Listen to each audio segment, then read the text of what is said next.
really like that song, damn it. And it only comes, it's only in the playlist that I use for that opening starting soon slide.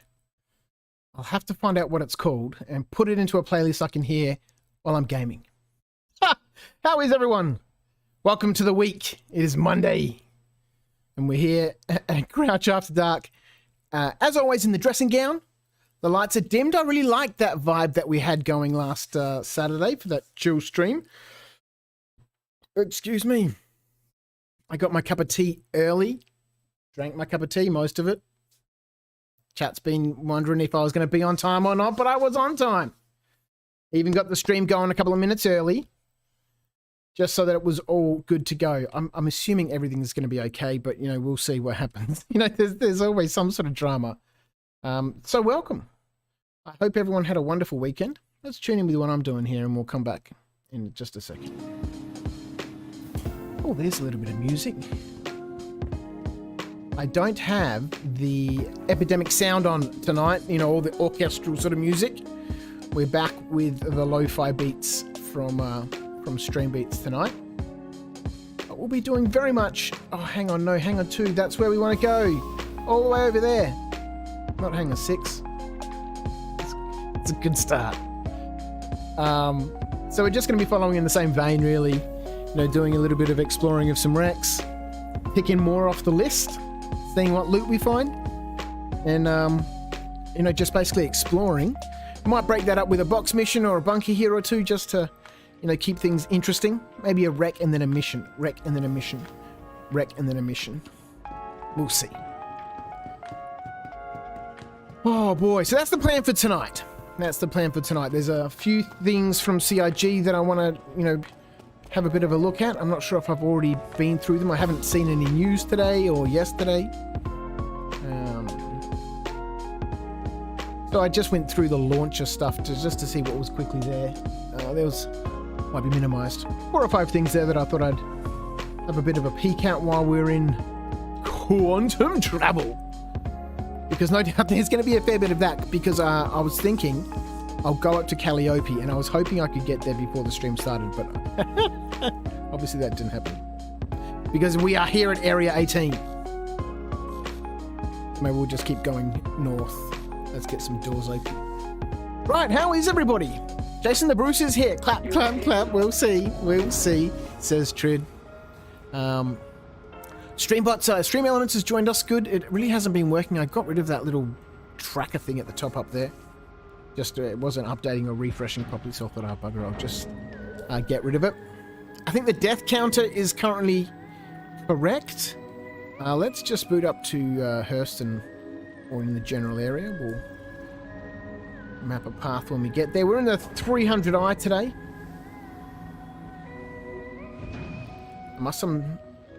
Must set up some quick views rather than having to tell Atreyu, who's been incredibly frustrating. Left view, left wing. Thank you, and please visit again. Right, let's get out of here. We need to get up to actually a orbital marker.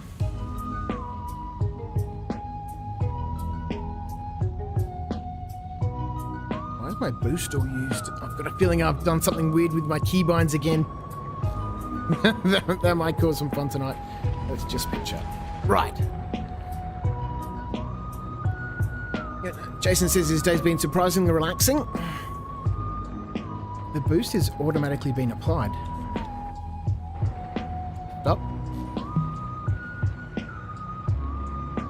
Something weird is going on. Day's been surprisingly relaxing. Plus, I got a great email from a great bloke. Do I have a real backpack today? No, I've got an appropriately styled backpack for the outfit I've got on. We're going exploring. We don't need something big and cumbersome. We need something that's going to fit a couple of drinks in it. Protein bar, 2 cold beers and a sandwich, That's what we got.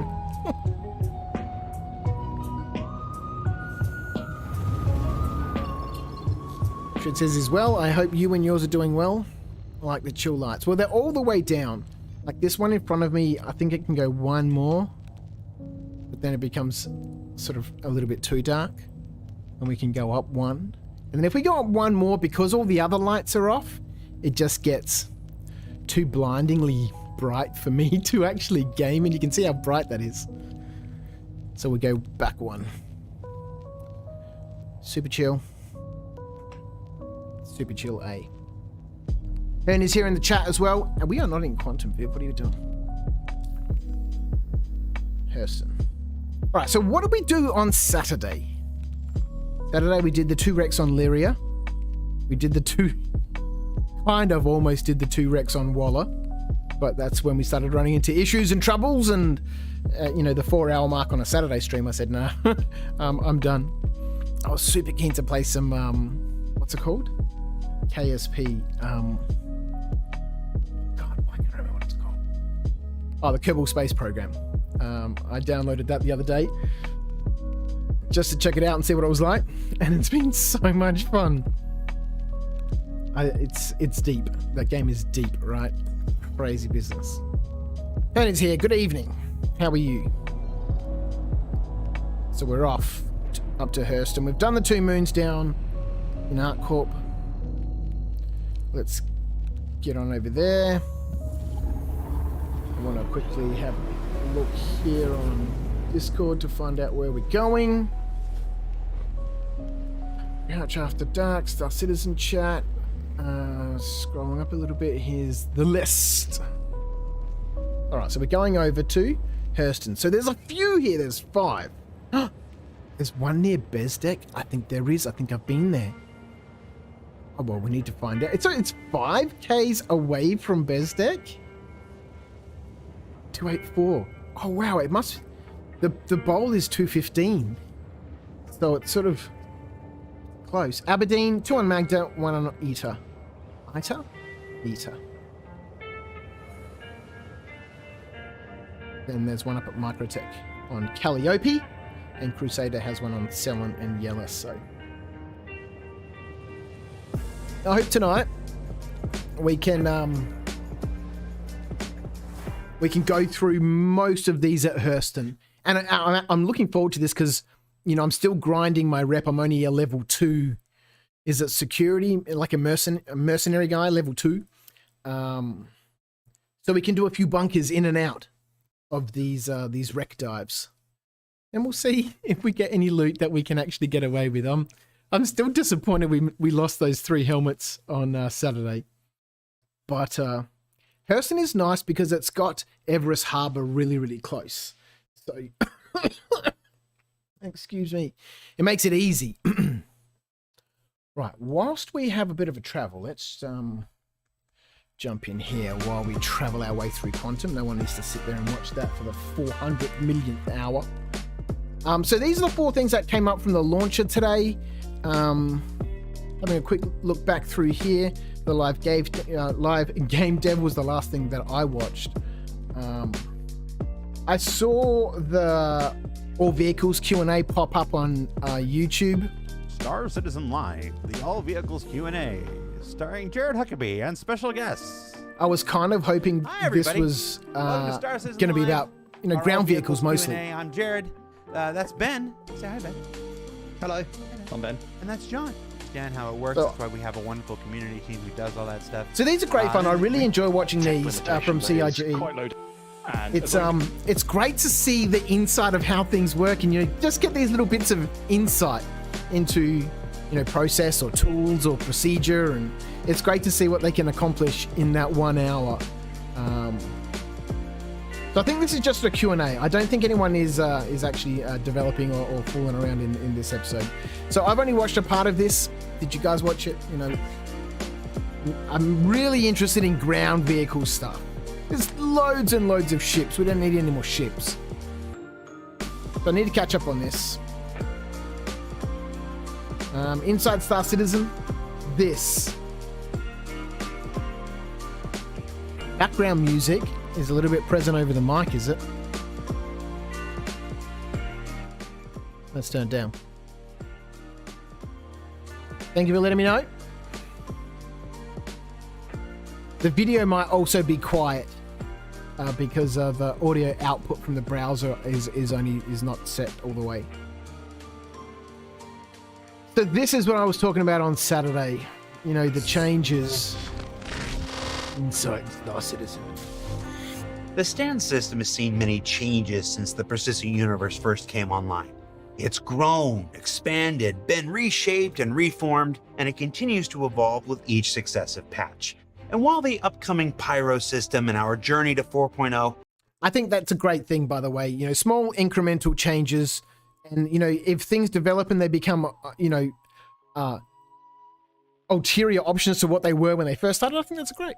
I think is a they're there. big focus for everyone Oh, yeah. around. Oh, it It's landed. important to We're keep an arriving. eye on the present and continue to iterate on and improve upon. So this had me really bummed. You know, stragglers, Ninetales, they can go there to hack away their crime stat. There's some loot there as well, so players do go there to loot. However, now, if you approach Korea, you're going to immediately notice Crusader has moved in at this point. Yeah, that kid. They're going to be using this facility as it was intended. And the way they're doing this, and we're doing this to hopefully entice PvP at this location, is we're firstly beefing up the exterior security of Korea. You will be met with new online turrets that will not be too happy with you arriving. Turrets always used to be there. I don't see. Maybe there's just going to be more of them. I think that's all perfectly fine. We'll come back to this next time we're in some Quantum. Let's jump back in the game. But yeah, you know, ultimately the gist of that being, let's get our first destination sorted out. Well, it's got to be Bezdek, right? Let's move this over here. It's going to be Bezdek. Been there so much. Let's go have a look. Ooh, it's getting nighttime there.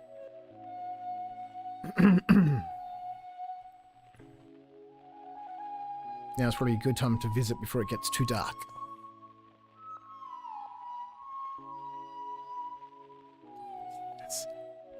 See you, mate. That guy can scan me later. I didn't get any message from him. His comment just started. All right, the music is better? Good, much better. Yeah, we'll come back to some of that stuff. I'm still amazed, you know, how much CIG puts out from a, you know, a community perspective. It's amazing. Excuse me. Videos every week. Every week. It's almost turning into a second home for you. Yeah, I've been here a lot. I love it here. Ariel is such a beautiful moon. Want to organize a moon expedition. Kind of like a group activity over at the garden. You know, hopefully get a bunch of people interested in really exploring these places. You know, we can find a lot of stuff obviously available online, what's at these locations and all that sort of stuff, but I've never traveled to all of them. And I think it would be great fun. It is going to be a bit dark here. That's all right. We'll find the wreck before long. I think it'd be great fun to actually explore them. Have a little list, like an expedition. You know, was there a, you know, sales terminal there? Was there a no questions asked terminal there? Did you find loot there? You know, what was the basic layout? You know, all that sort of, you know, stuff. Just from an expedition's perspective. Metaphysical has joined us in the chat. Good evening. How are you? I hope you had a wonderful weekend. And I hope you've got a wonderful week ahead of you. We are on our way back to Bezdek. I don't often come here at night. You know, I've been kind of lucky. Every time I come here, it's been daytime. But we're coming down to Bezdek because we're continuing our exploration of the wreck sites. And then we're up in Hurston, in the Hurston area. How close are we? 3,000. So we want to go on a heading of 284. So we'll sort of, we can close this now. We don't need that open anymore. Sort of get generally above the station. There we go, that'll do. And then we go into 284, right? Yeah.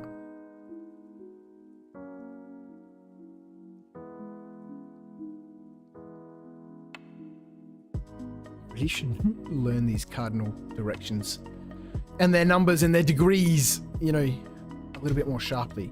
Alright, so we'll lock our axis there. I'll lock our direction heading.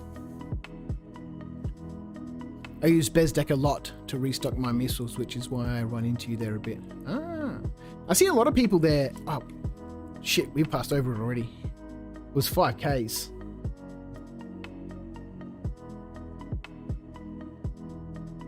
Alright, let's turn back around. We've got to have passed over it for sure. So Bezdek's going to be back here. 6.6, and this says 5.5. So there's got to be a wreck down here somewhere.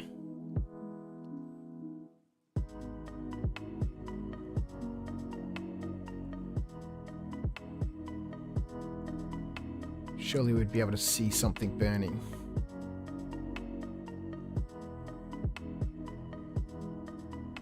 Get some lights on. It's not really going to help us much.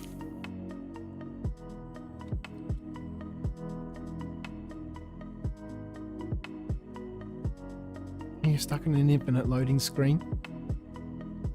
I've noticed that some of my loading screens sometimes have taken a little bit of time.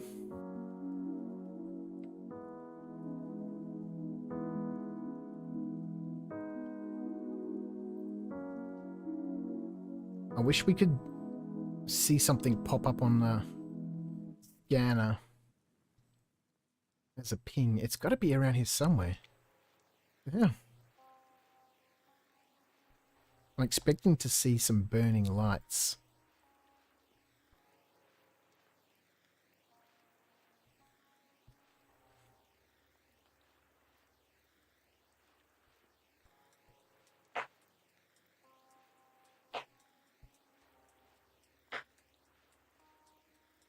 Give me a minute. There it is.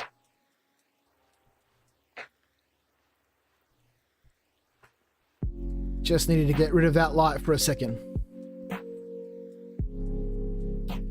I can see some red lights over here. They're little fires. They are. There's something here. Whoa. Shit.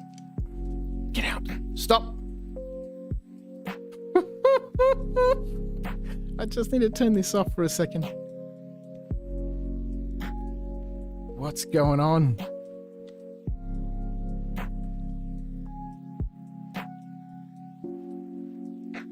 What is going on? Stop. Okay. I seem to have lost control of the craft. We almost hit the wreck just before. Maybe we did, but we've still... I don't think we did. We've still got all the wings and stuff. Why is there power being applied? This is Atreyu doing weird stuff.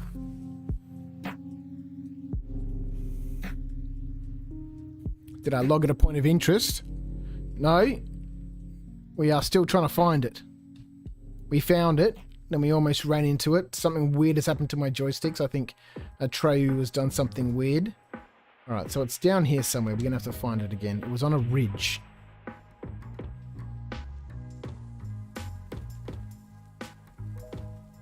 Not directly under us.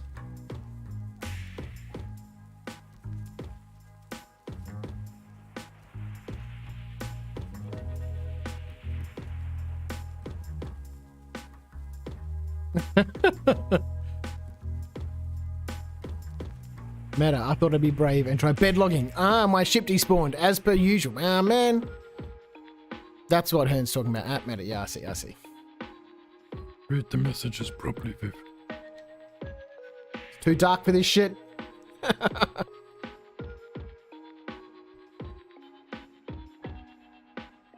Man.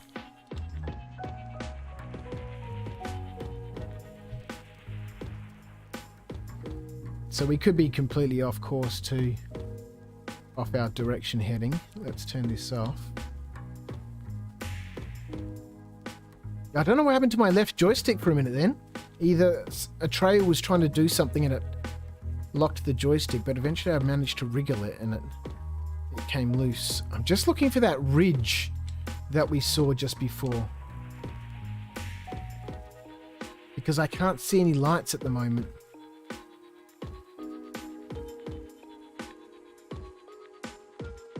Right.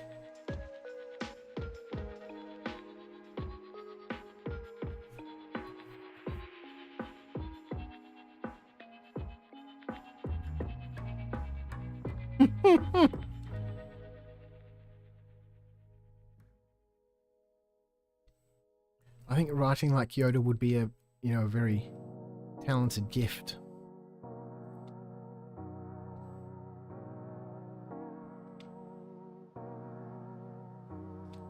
You're writing and speaking two very different things, and we're all very used to, you know, that whole that whole Yoda thing, right? But to do it backwards intentionally while you're writing, different story. Man, is that it there? This looks like it. Alright, I've put the velocity limiter on this time, just in case something weird does happen. No great big fires here, is there? I thought there'd be big fires, but these just have... Are these just flares? Well, this has crashed and burned out a long time ago, hey?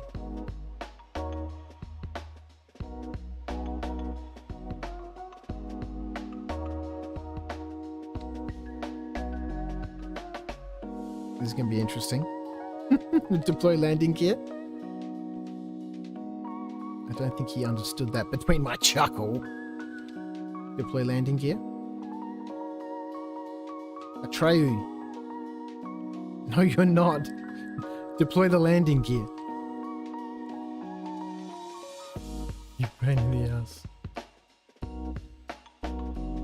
Can't see the ground.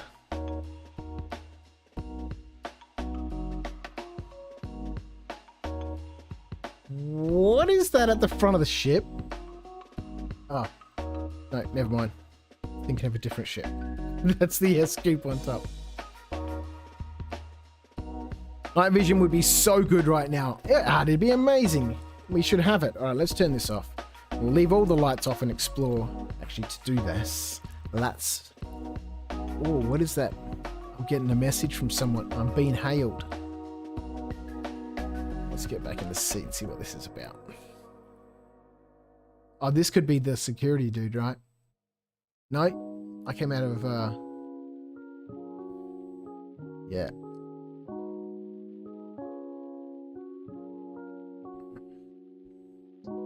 Because we bailed on him when we were in Quantum.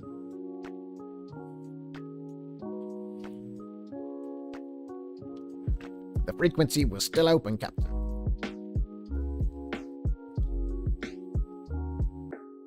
Alright, oh shit. Is there no landing gear down? What? What? Oh, Jesus. This is, I asked him, you guys heard me. Retract the landing gear. It's the same command as deploy landing gear. Crazy talk. All right, what I did want to do before all that hullabaloo started was let's put on this Caves and Wrecks. Only 31 minutes. Let's turn, where are we? Let's turn this off. So this music might be much louder than the previous music. Let me know if it is too loud. Might not be much louder. I'm not 100% sure. I've locked all my volume settings. I was quite happy with them the other night. Played around with some recordings and stuff and ran a couple of private streams so I could dial everything in. So they're all locked. So hopefully everything is okay.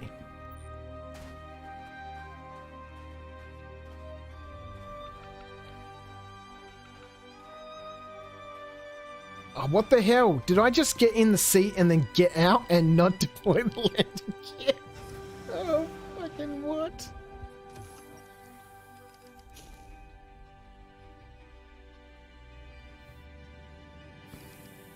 Did I put down the landing gear? No.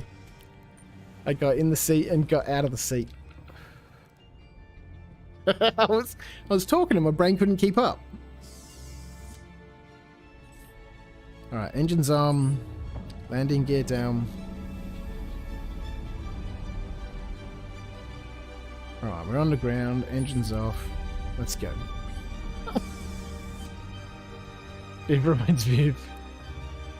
I didn't do anything. I got in the seat, started talking about something, got out.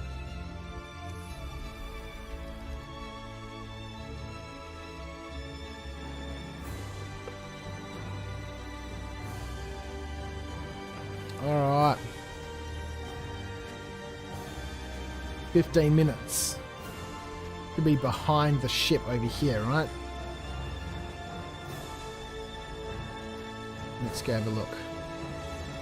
What can we find in 15 minutes? Hopefully we don't fall off a cliff here. It's amazing that this pilot actually managed to land. Oh god, there's little atmosphere. Right on this peak here. Oh wow, how do we get over there? I'm sure there's an easy way. Must be careful with the jumping.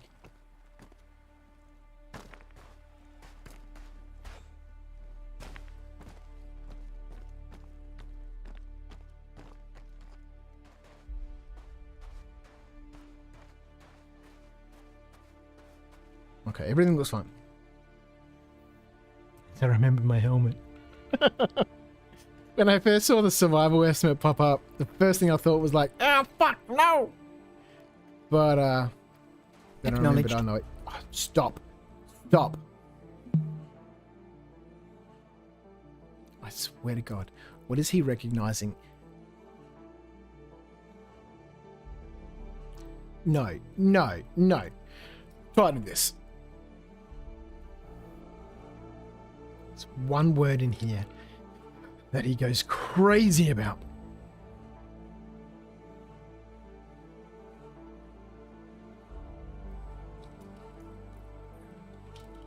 Let me just change that. Apply that. Done.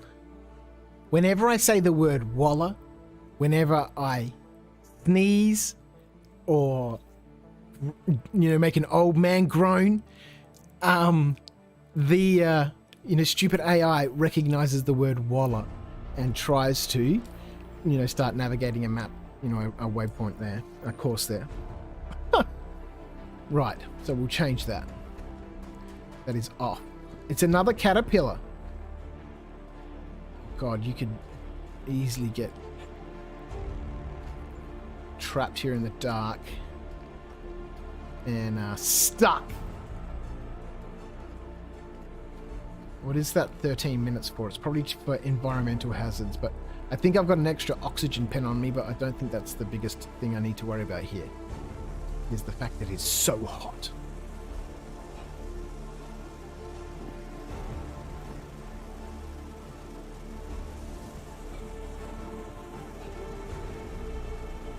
Maybe we can go in the back of it here.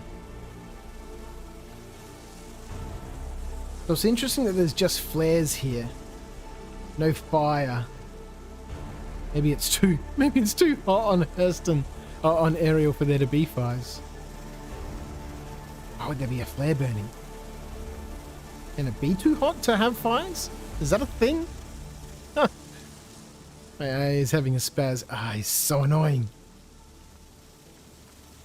Like the longer I've been using him for, it's like an old man. He's slowly, going deaf. I've been using it for a few months now, and every time I game, I use it all the time.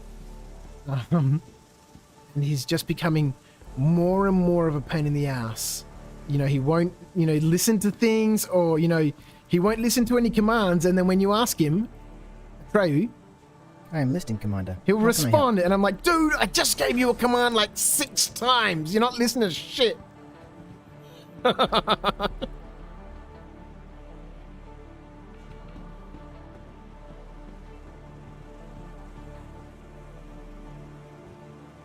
So we'll deactivate that word walla because he goes crazy for it. Like a dog and peanut butter. What are you? Oh, yeah, okay. Is there anything we can bring over here? Last time we had to move something to get up there in one of these wrecks. That was cool fun. Or it's developing sentience. Like a T-800. God, it better not be. Not a very smart person. I'd be screwed, man. Chuck all that dust back in the fans. Cleaned my fans the other day in the radiator. My rig is water cooled. And it was so just clogged up. It was bad. Bad. Now, I don't monitor any stats or anything like that, but I'm sure, you know, it couldn't have been good like that. Anyway, gave it a good clean out and cleaned all the fans. One of my fans isn't working. I have done nothing about replacing it. 10 minutes.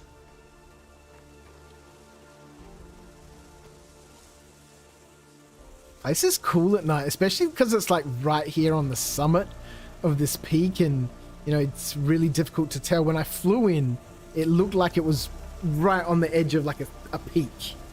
Get this light back on now that we found where we're going. Like right on the top of a peak of the mountain. It was crazy. All right, let's turn that down one more. No, we can't. We need it. We need an interim.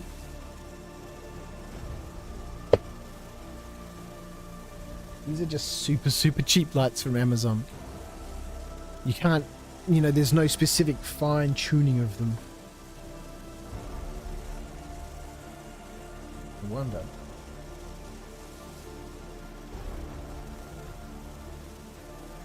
Why throw this blue filter on there? Bear with me. Oh fuck, I better not forget I've got a survival estimate.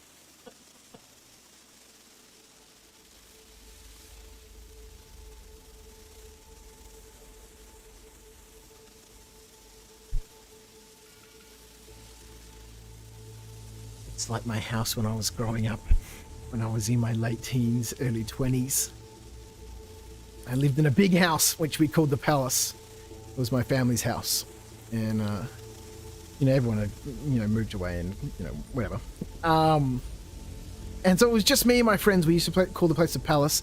We had all these, you know, coloured lights and shit everywhere. It was, you know, it was great fun. Nothing, no boxes. I'm not sure how I feel about that blue light either. I think whilst the rest of the room is so... Ooh. Okay, a red box. Whilst the rest of the room is so dark, I think any light that's right in front of me that's effective enough to light me on screen is going to be in my face. Alright, so how do we get up there? Or maybe we can just grab it down, right? Maybe we don't need to get up there. Can we just drag it over the top?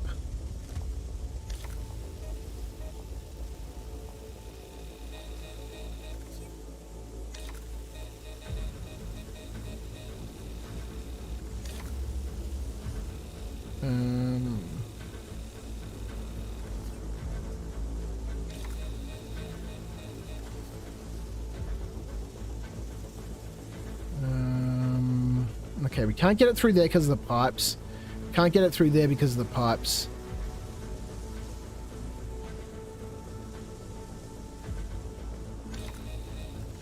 I can't see an easy way up there. 6 minutes.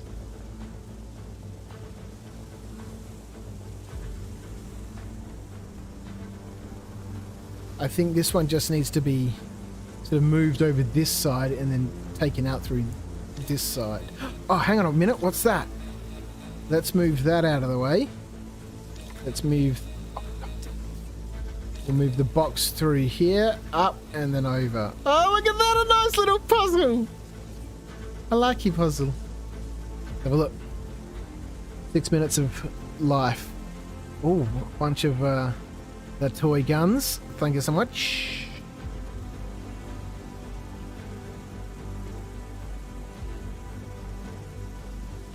I'll take those. I'm happy with those. Good fun. 5.5 minutes. Alright, we don't need anything else that's in there.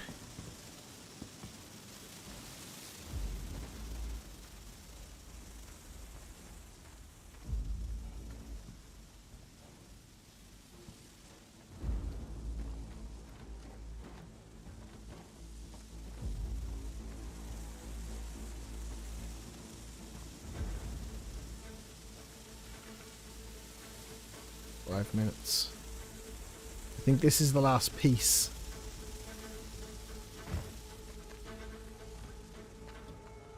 Really just need this light off for a minute.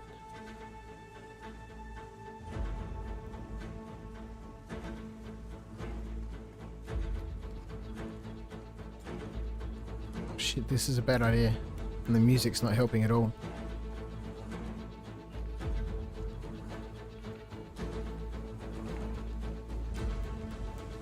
Alright, we don't have a lot of time. 4 minutes. We're going to need that to get back to the ship. Alright, we'll come back to that one in just a second. Let's... Oh, vision is going cloudy! Maybe I'll survive. We survived because of me. Alright. That's where we went in there. It's just around the corner here. Lovely, we made it! Well, we haven't made it. Oh, Jesus. Shit. Oh, fuck. This is exactly what we didn't want to have happen. Of course it is. Why would it be anything but? Oh, God, don't fall down there. No, we're dying. 3 minutes. Oh, God, fuck. Just get around the rock, man. Oh, God! How did that happen? I mean, we must have broke our leg, or, you know, we, yeah, well, maybe we cut ourselves. I've got a tier 3 left leg injury. Yeah, falling off that mountain was exactly what I didn't want to have happen. And of course it happened. It was bound to happen. There really wasn't any other option. It was fate. It was destined. I knew it. The adventure, you know. So this guy's not coming back to see his family. You know, cue fucking death counter.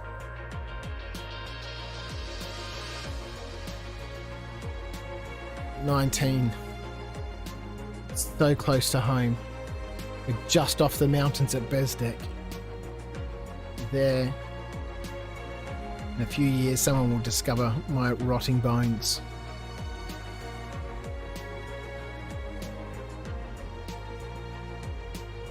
It's great when your computer catches the dust. It means you're getting computer filtered air.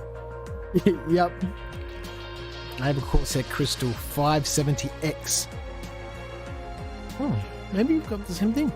RGB mid-tower black ATX case. Filters air really well and is super easy to clean. Oh, I don't know what mine is. I think just because it's got the term RGB in it, I was figuring it might be similar to mine. I think we're done here. I think that's the second time Hearn has offered a rescue at the exact time I've read it when I've been going backspace. Yeah, a rescue next time would be amazing. We've had a couple of rescues on stream. I think an on-stream rescue is amazing. Am I in the Discord? I don't think I am. Where am I? Oh boy. Oh, you know where we're going to be. Back at Area 18. It's alright, we can manage. We can manage.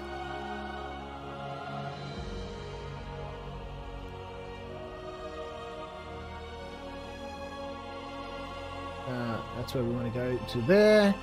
Lovely. We want to close that and we're back in the game. I found a setting the other day. Don't get out of the bed. Oh yeah, no, we're all good. I found a setting the other day. Oh god, I've been looking for it for ages, ever since I started playing Star Citizen, and specifically since I started streaming, right? Here under audio, is it? Play audio when game in background. So when this is by default, it's selected no. When you alt-tab out of the game to go check something, you lose all game audio. So if you've got the music or something going on in the background, or the wonderful sounds of Horizon or something like that, that just stops playing. And when you're on stream, it's super annoying because sometimes you have to alt-tab out to do things or check things, it's just a noticeable interruption. But I found this the other day. Play audio when game in background. Amazing. Anyway. Now you know. All right, well, let's get this back on because we fucking don't need to worry about not being able to see anything anymore because we fell off the goddamn mountain already. All right. I think we need to go back there and with a cutlass red and try an incredibly risky, body recovery mission. So much for chill. We die on the first wreck. Look, it happens to some explorers, right? Some, courageous, intrepid explorer. One wrong step. Oh, me ankle! Oh, shit, now I've got tetanus. Oh, crap, I'm dead.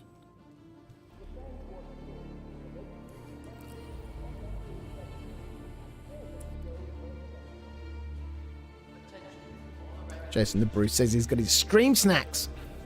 Caramel Maltesers. No stream snacks for me, man.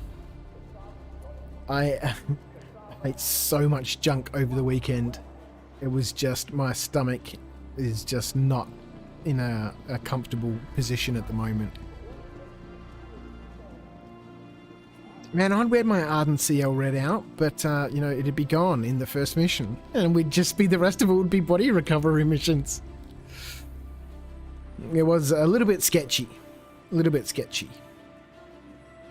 I knew that at some points, the mountain just dropped away. Now, I didn't fall down very far, but we fell into a spot that was difficult to jump out of. So I think we'll just rock our dressing gown for a little bit, because why not?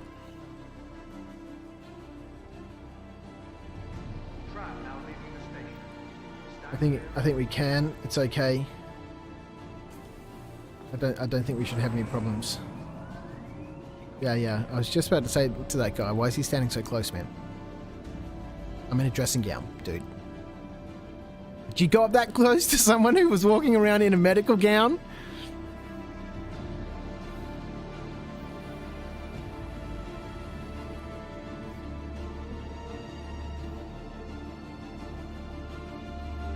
Always let me know. I will, if I'm able, I will always come. You're a legend, man. Your ship will act as a beacon if you go back, yeah. Would be good to take a teleport gun in case your body is in a hard-to-get spot. Yeah, that's true. But, I could just always jump down to my body and just loot it. Kind of like hitting the reset button. Then we can try and get out of there and get back to the ship.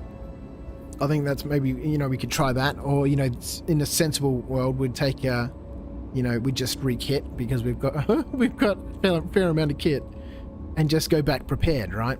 That would be the sensible thing. We can finish our exploration of the wreck. We might be able to recover some gear. And if we can't recover the gear, at least we're prepared for the mission. Actually, the more I talk about it, the more it makes way more sense. Let's just do that. Because we could literally go there in this medical gown, right? Oh no, actually we go on aerial, we'd get burnt up in a crisp, man.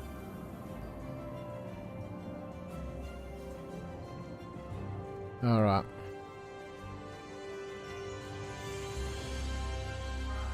So I think what we'll do is we'll go organise ourselves some transport. Then we'll faff about for a little bit, getting ourselves attired. This rescue mission, hey? And we might need some red and white for this one.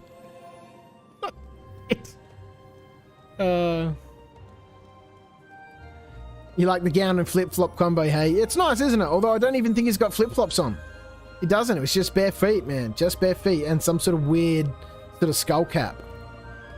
Get the helmet lining. I think I need to. Let's just put an undersuit on. We put a helmet on, and then I take the helmet off, that disappears. Oh, okay. There we go. There we go. So now we don't have our weird skull cap on anymore. Now we can get changed back into our medical gown if we want to. Alright, we're back with some unnecessarily epic music. This was all supposed to be... This isn't a category that I started putting together the other day called Caves and Wrecks. This sounds a little bit too,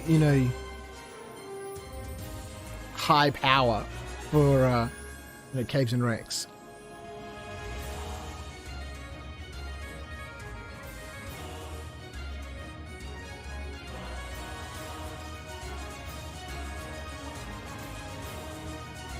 this is the deal. This is what we're doing. Flash. All right, let's just get back where we can see what we're doing. All right, so we're going a bit different now. In comes the Marauder to come and scoop up this dude and his 300i. You should be going through a blockade smuggling goods with that soundtrack. It was pretty full on. All right. Let's see if it decides to load a tractor attachment into that. It can take a couple of seconds sometimes. Just like guns with attachments. Once it pops it on, then the attachments go pop into place. Nope. We got nothing. All right, let's put that in there.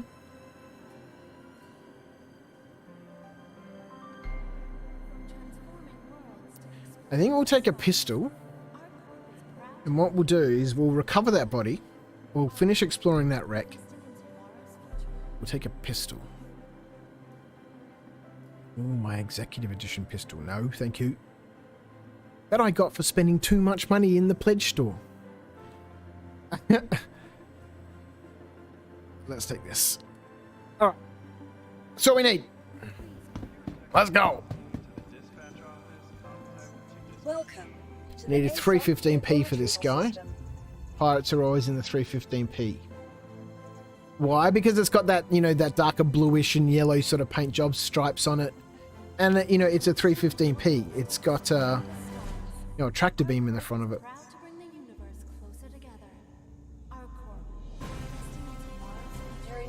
Alright, so we've got to wait a minute or so for this. Bloody hell, man. Need to spend a bit more time on the old Epidemic Sound. Put together some, you know, varied playlists. Please be aware that while in the Stanton system and on ArcCorp, all UEE common laws are still in effect. Alright. Whilst we wait the couple of minutes for the ship to claim. It's now going to be even harder for people to approach and land. When you get there to land, you might find some enemies on the landing pad to thwart your infiltration of Korea. This is amazing. This is amazing.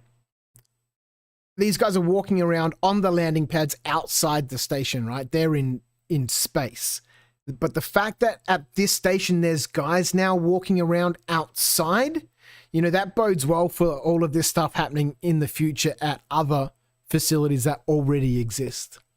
Korea. Well, I've mentioned this a few times that, you know, the tech is slowly catching up and those pillars are coming together. Another year or so of that sort of stuff, and then, you know, we'll be on the way. Landing pad to thwart your infiltration of Korea. When you're inside Korea, there'll be Crusader security all around. I wonder if you can land on them. Yeah, he was just saying that. Area security of Korea. You will be met with new online turrets that will not be too happy with you arriving. It's now going to be even harder for people to approach and land. When you get there to land, you might find some enemies on the landing pad to thwart your infiltration of Korea. Yeah, so you can land on the landing pads, kill all these guards and stuff there. When you're inside Korea, there'll be Crusader security all around that you'll have to take out if you want to use that station. After killing a few of them, a security chief will spawn. Now, if A security chief will spawn. There's a boss at Korea. You kill the first wave and a boss spawns. After killing a few of them, a security chief will spawn. Now, if you take this guy down and you look around, he will have a security code on him. You can take his datapad off, operate his terminal, and then start this contraband dispenser. Ah, this is interesting. Because I've heard other people say that you need to, and I've said it also, because I also misunderstood. When you get that tablet from the boss, That doesn't allow you to clear your crime stat. I think you'll still be using crypto keys in the regular terminals we have for that. That unlocks the terminal. It's a device that goes into Korea's storage facility and pulls up contraband that was deposited by the law enforcement. And the great thing So we're stealing evidence from the evidence locker at Korea. This is amazing. Pulls up contraband that was deposited by the law enforcement. And the great thing about that is obviously we've got some highly valuable drugs in the game. We're making even more highly prohibited and expensive goods. As Did you hear that? We're making even more, expensive and prohibitive goods. well as crap. Just we'll throw some worthless rubbish in there. So it's an absolute gamble. Oh shit! I thought I was being shot for a second. You'll still be able to wipe your crime stat there. That is always going to be wanted at Korea. But the new thing we've done is we've removed the UGF crime stats. You will no longer be able to go to a UGF to wipe it. Obviously, That is the question of the day right now, yeah? Let's jump back in here. Your personal Let's belongings chuck 100 thieves on. monitor your luggage at all times. That is the question of the day. I'm not super keen on that change. I know there's a bunch of people who aren't super keen on that change. They do go on, and we'll see that shortly. Hangar 3, once we've got 26 million kilometers of quantum to engage in. So we'll hear the rest of it. But removing the terminals in the UGFs, it forces people into a specific style of gameplay that perhaps they might not be interested in. Specifically, going to Korea, having to fight all the guards and stuff there. Where are we going again? Hangar 3. Having to fight the guards there, it's going to be continuously camped Korea now. Especially with all those other cool fun activities to do there. Every time I've been there, I've never managed not once, to clear a crime stat at Korea. Now, it's cool and it's fun, and I can certainly dig that. And I understand that by removing the rest of the terminals at the underground facilities, they're, encouraging that sort of interactions between players. And that's cool for players who want to play like that. But there should still be an option for those people, however restrictive or limited, that allows them to clear their crime stat without that player interaction. Because, I'm not, I'm always a lone wolf. I do enjoy playing with people for sure, but, that is secondary to my experience in the game. It's part of the reason why I play these sorts of games, is because I get a wonderful story and adventure. And when I'm, in the mood for, team play. And yes, it does mean that some things in some games I'm not able to do because you need that team play, and I'm cool with that. But clearing a crime stat is not an optional part of the game. It is something you have to do. So if the options are now, go and, fight a whole facility's worth of dudes so you can clear a crime stat, or go to jail, then, that's it takes something away from the game. I don't know what the solution is, but maybe it's as simple as removing some of the underground facilities. Maybe have the one up at Korea and 2 other ones. Right now there's one on almost every moon. All right, so we'll boot out into orbit, get out of the atmosphere, and then we'll jump over to aerial. See if we can finish our wreck exploration. It's going to be even darker there now. And potentially recover the body.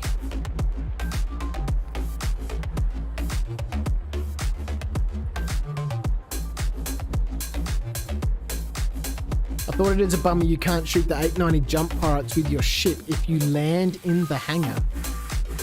I wonder if they will change that. I wonder why. I know that you can't shoot into the hangar because of the, the force field. Alright, there's the body up there.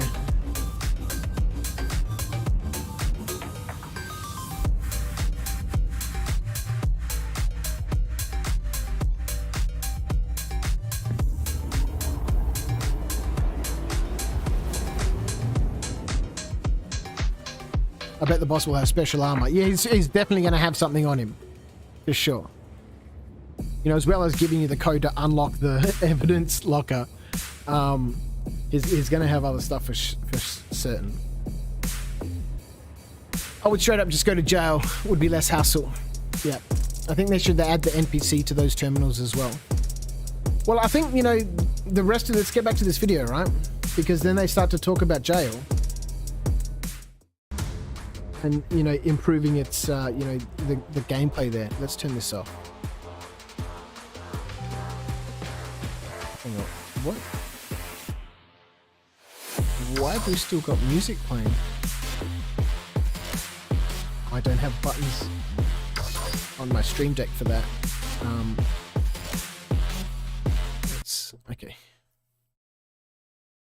That's going to focus criminals and like law enforcement, those who roleplay law enforcement into that area. But we decided that still wasn't enough. We'd been looking for a way to give players their first ever kind of player-triggered mission.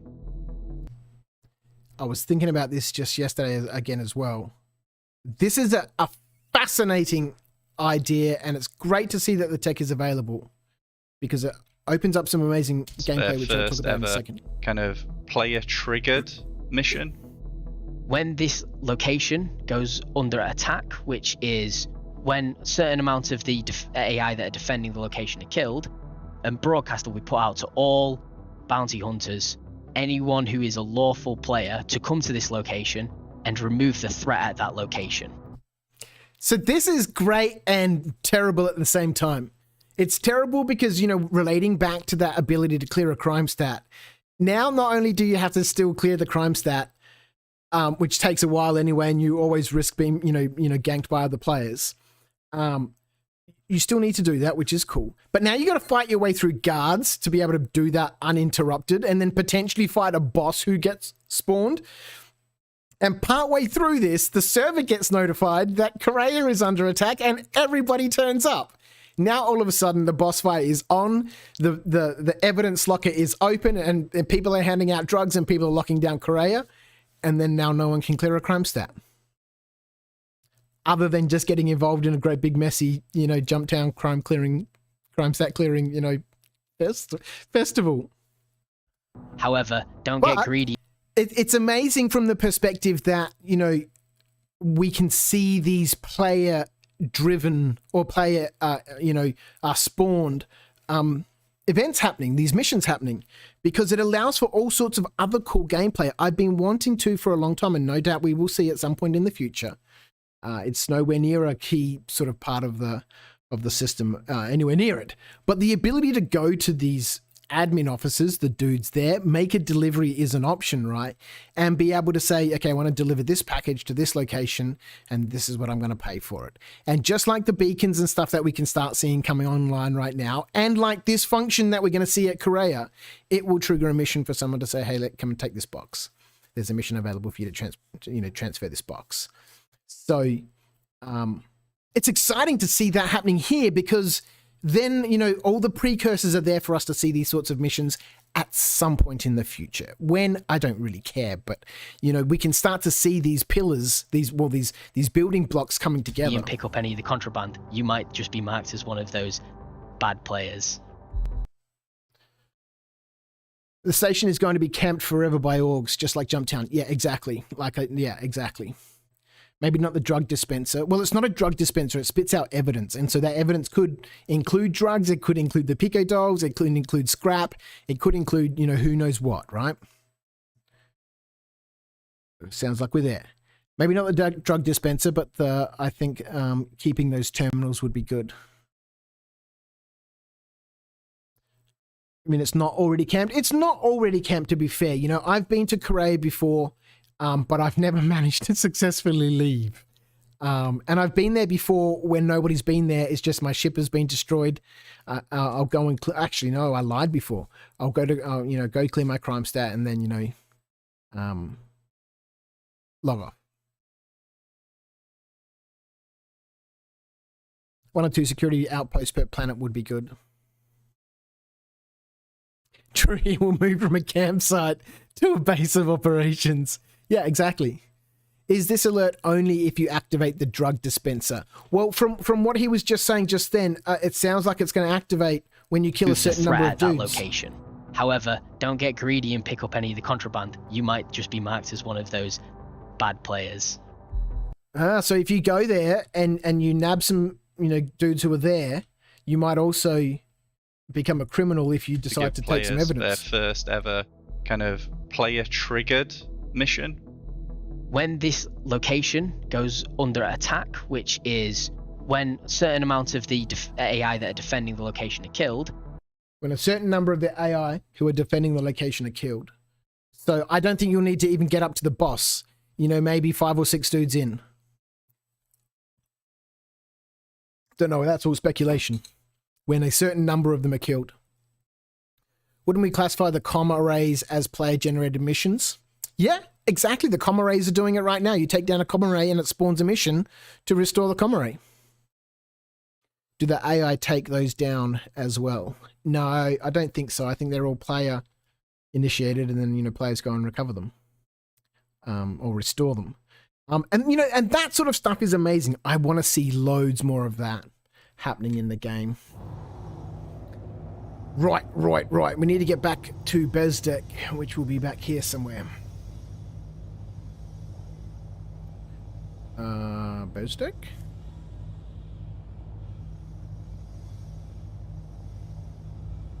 Okay. No Bezdek. No border marker. But I might be miss it very easily. So later in that video, when we come back to it again, they start talking about prison improvements and changes to the prison environment, enabling more sandbox sort of activity possibilities. All that sort of emergent gameplay that you'd find in, the sandbox environment. But it changes to the missions and all that sort of stuff, so... Obviously, they want that to be a larger focus of the game, and I certainly think that prison certainly needs some improvements.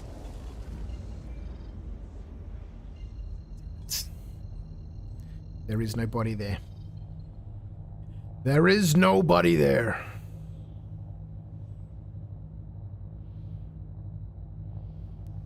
I saw that asteroid there, and I was like, what the hell is that marker on the planet? I've never seen a marker that looks like that before. And I was like, actually, no, that's part of the asteroid belt. The body has fallen through the planet and is now in the middle of the planet, 512 kilometers. 1,024 kilometers across. It is in the middle of the planet. Thank you very much, Mr. Star Citizen, for gobbling up me body.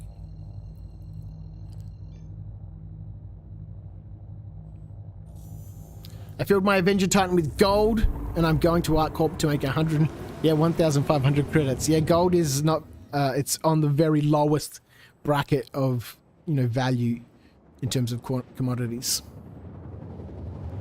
Gold, copper, aluminium. All these things are worth nothing in the future.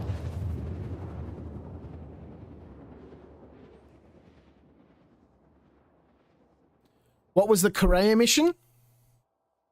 So we were just watching just before the Inside Star Citizen, the improvements that they're making. Let's just duck back there. No.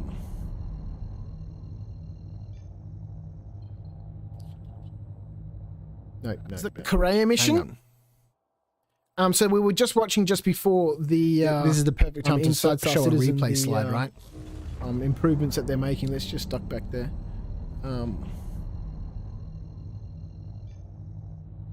That was a fascinating replay. Good to know it works, though. I'm just never quick to grab it. Display. So this is the Doing Time update that they released recently. Obviously, it's on the YouTube channel, but it's here from the RSI website, Inside Star Citizen. Doing Time, where they're talking about the changes that they're making to Korea. Take this guy down, and you look around. He will have a security code on him. You can take. Get there to land.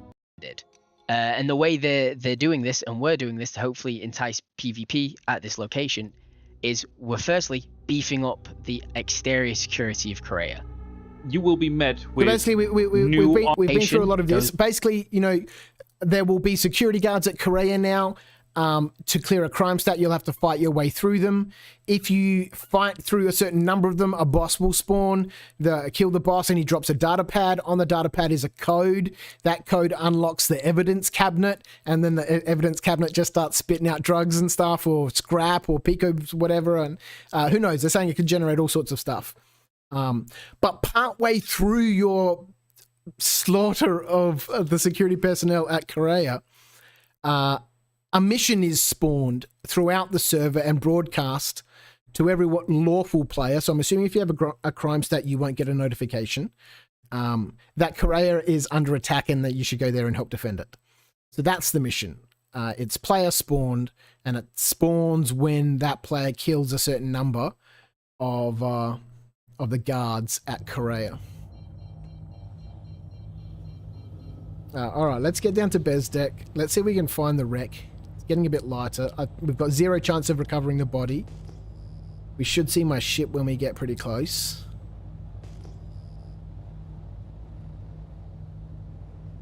If this wreck is super close to Bezdek, I'm amazed the ship hasn't popped yet on scan. It's 12k's out. Maybe someone stole my ship. There it is.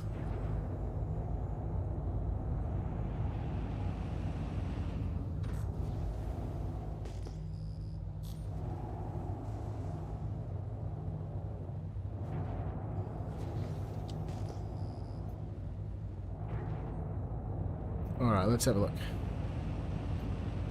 And we'll see. There's no body marker here. It's fallen through the planet. We'll forget about that. Let's just finish our exploration of the wreck. And that had the bloody Nerf guns on that, buddy, damn it. Well, so far we've found a little bit of loot at these wreck sites, but managed to get away with nothing. Well, very little. I'm sure I've had something I've carried out.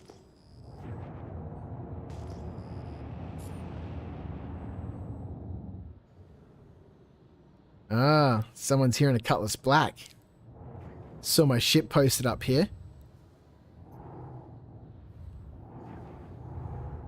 And came down to investigate also.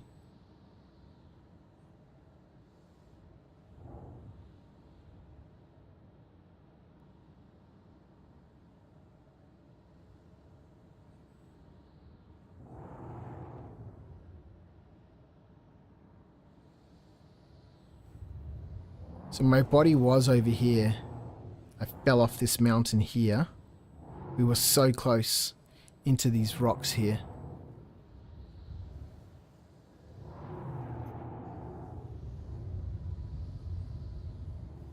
Yeah. Or maybe these ones. There it is. 345 kilometers away.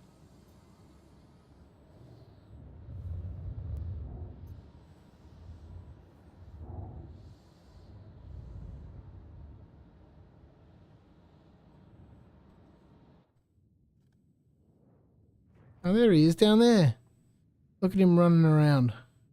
All right, so we've been through this one. We can't recover the body. And that was the last carriage that we went through. And then the last one falls off the mountainside. Fair enough.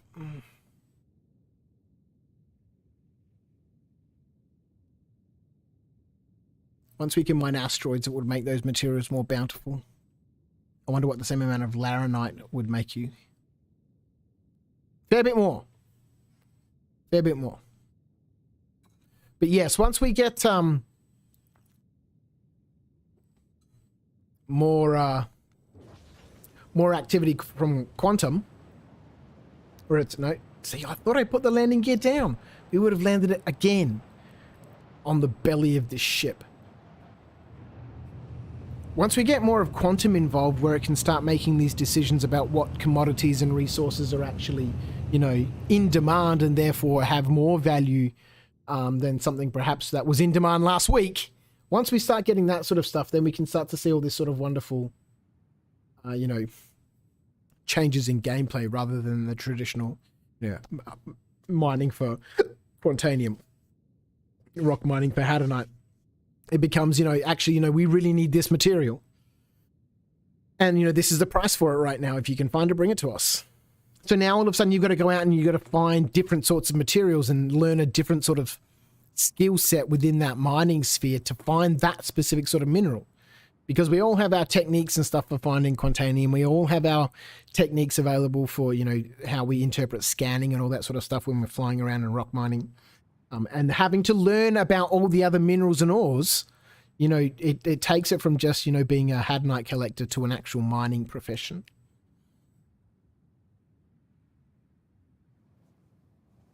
All right, so where are we going? We got that back up.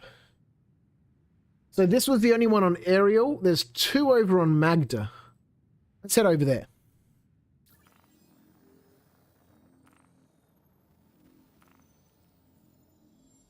Let's head over to Magda.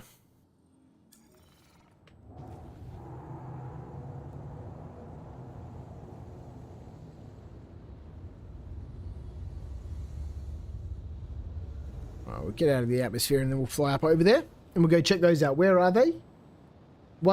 Oh, they're both from HDMS Han, but they're in 2 different directions. Okay, we should be far enough out to quantum now.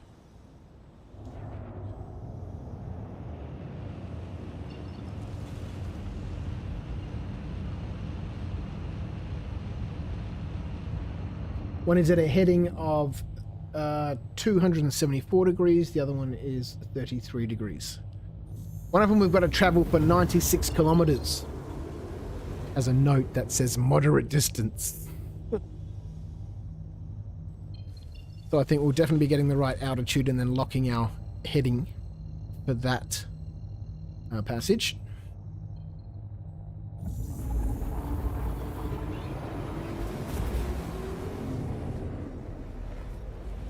I think something that CIG is finding it hard to come to terms with is that a good chunk of their player base just don't want to PvP. Yeah. Wildcard had the same issue with Ark. They catered to their PvP segment for years until the scales tipped, and it was mostly PvE players left in the game.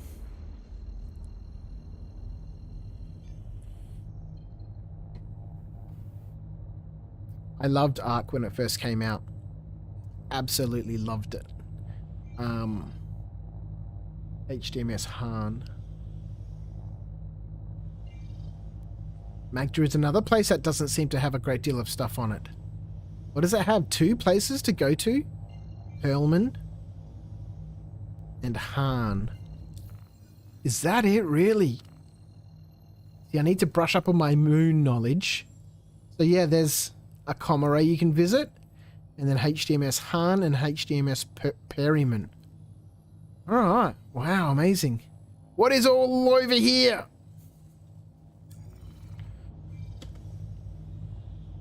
Alright, let's get off this way.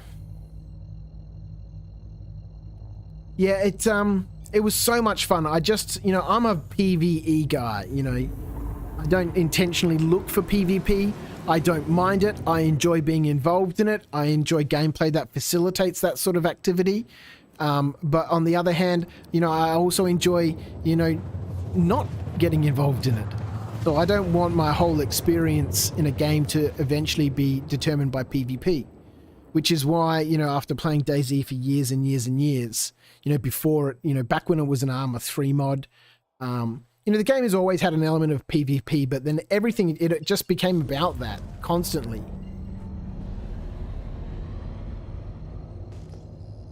And when that sort of stuff started happening in Ark, it went from, you know, true survival where you'd team up with other people to survive to, you know, raiding other people's facilities. Wonder what this ship off to my left is. It's not appearing on radar yet.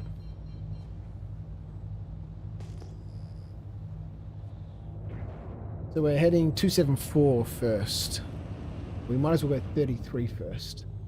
This is the longest hop.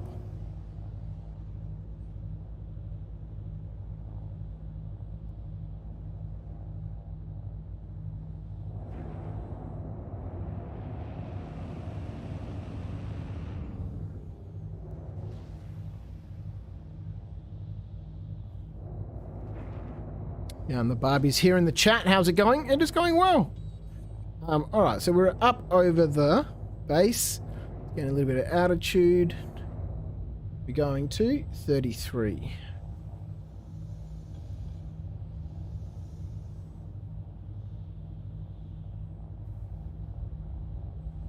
Somewhere out this way. Let's lock that heading. Let's get some cruise control on. And off we go. 96 kilometers. Why are we pitching up? Why is the aircraft pitching up?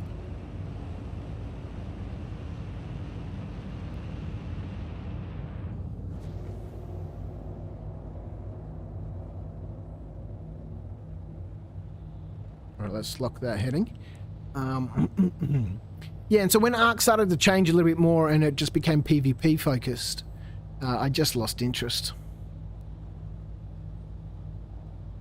And, you know, I don't know, I guess that happens. It's interesting that they came back to that. I bet you the Pico dolls are filled with drugs.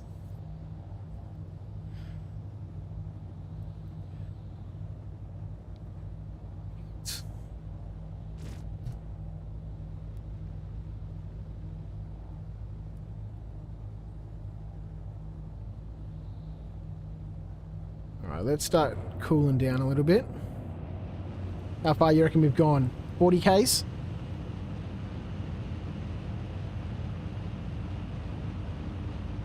I wonder how we're going to go finding this, because we don't... Our line back to Bezdek is going to be straight to the facility. We're going to go through the planet rather than over it.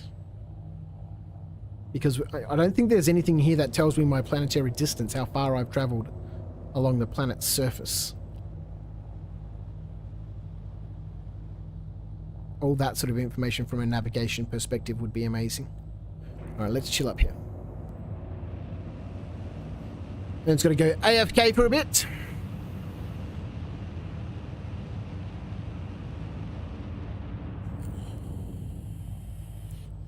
The demand for medical supplies. Yeah, like the blockade mission, you know, during that medical supplies, the price of them are elevated, right? Because people really need them. 52 kilometers, okay. So we should be good. It's not going to be 33. Somewhere just sort of in there. Let's go. Lock that heading. So that's something new that I learned. Right shift locks your heading. So now I move my right joystick and nothing happens. Move the mouse and I'm just locked on this heading. So if I want to travel in a specific direction, you know, this is kind of like my autopilot. But, you know, my pitch and everything. Pitch, yaw, the roll is still functional.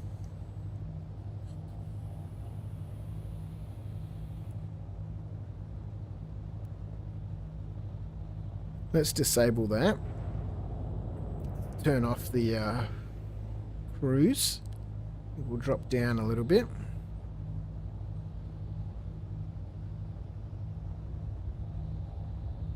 Why is cruise still on? Alright, we'll take another direction or a distance measurement. Wish there was something that told us how far away from something we've traveled. What does that say? 83? Do you think that says 83? Of course that zooms. I think that says 83. So we've got a little bit more. On 33. Somewhere in front of us here. Look out the front. Look out the front. Atreyu. I am listening, Commander. How can I help? Look out the front. I swear to God.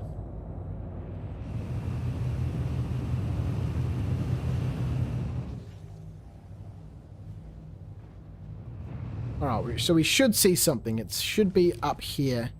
We're about 96, so 8 kilometers or so away from it. So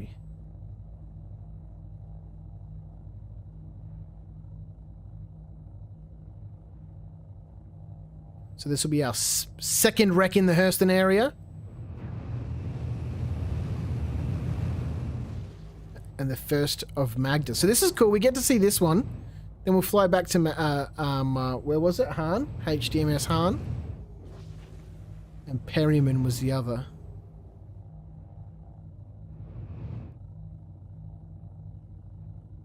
All right. Wonder if that's it up there. Nope. Rocks.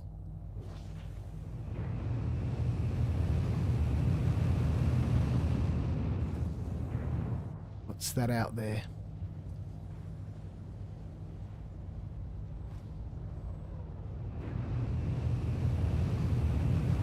A big rock.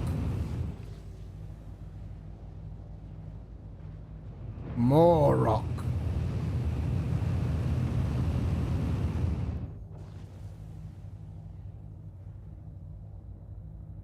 More rock. All right, let's get back in the cockpit and check our distance again.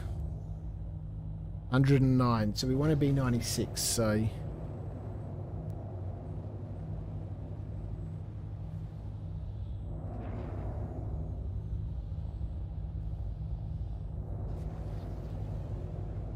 if we can get one piece of loot tonight, I'll be happy. Maybe we can, if we find something here, we can drop it at HDMS Han. And then if we find something else at the other wreck, we can drop it at HDMS Han. And then, you know, we can take that stuff for a... Whoa, a storage mission. Okay, so not... It's this mountain here. It's this mountain here. Which we passed over. It's here somewhere.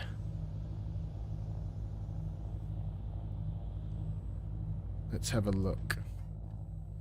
Wonder why Atreyu can't understand that command anymore. So we're 96 kilometers from Han.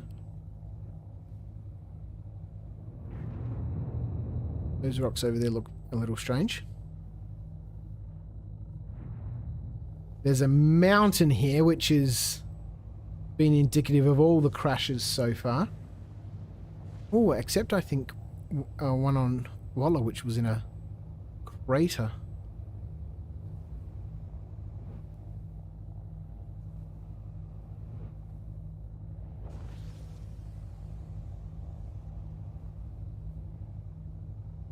Why do we have no music?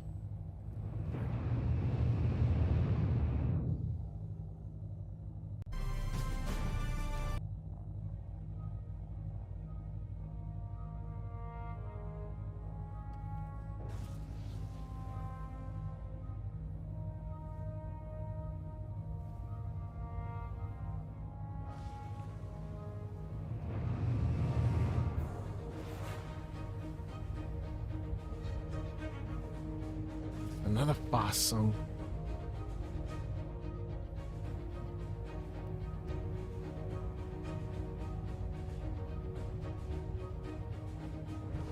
Alright, we're sort of in the right area.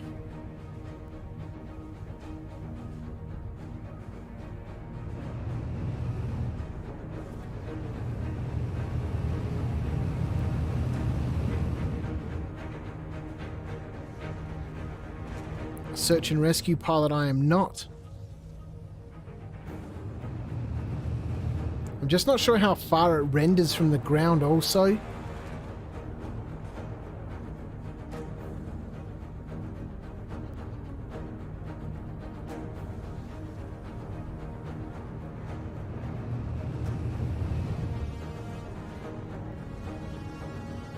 Anyone been to this one before? Hints and tips? Okay, let's get back in the cockpit.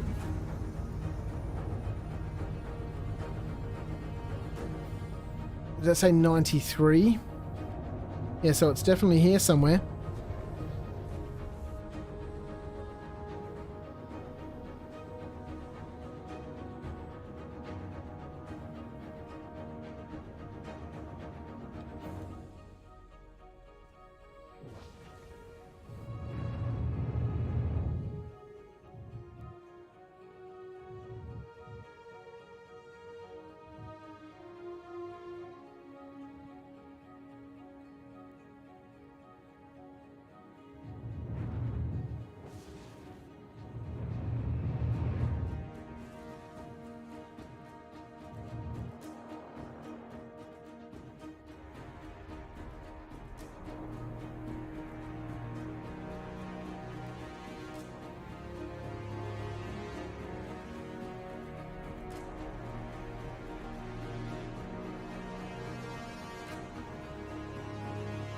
Okay.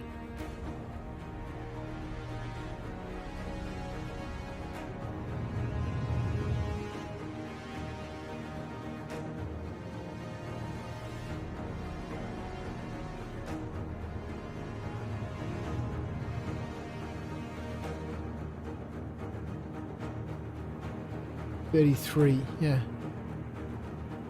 33 for 96 kilometers.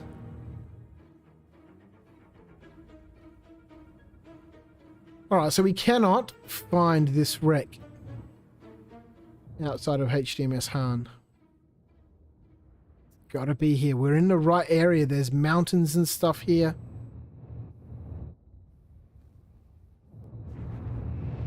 Really looked over this one here.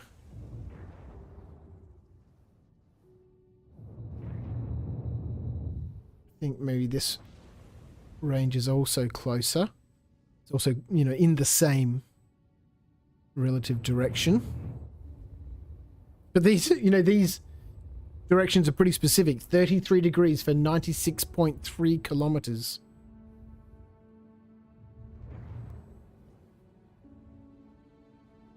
I don't know how you can be so specific. Unless you're ripping those out of the game's data. Which is probably obviously what's happened with all these things over time. Here's the coordinates. Just go and look now. It'd be cool if the game could dynamically spawn stuff. So as you're flying over and you know you're approaching a destination, it might spawn something on the ground and then you can go, oh crap, I'll go check that out. And then, you know, 10 minutes after the last person leaves, it despawns.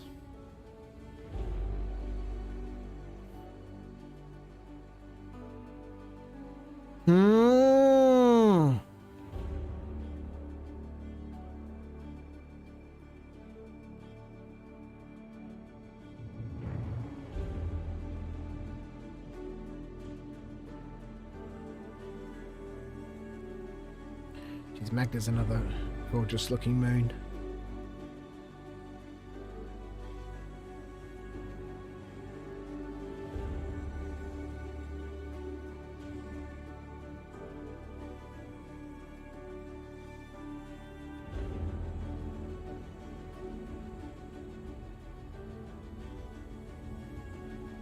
So we could have been a little bit off of course. 33 degrees is pretty specific. And we did travel 100 kilometers, so I don't know what the divergence on that is over such a distance, but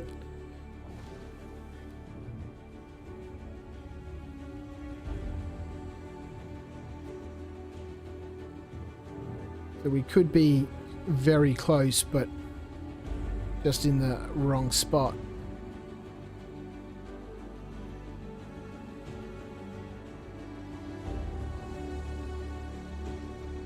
But I gotta say, I'm not fast.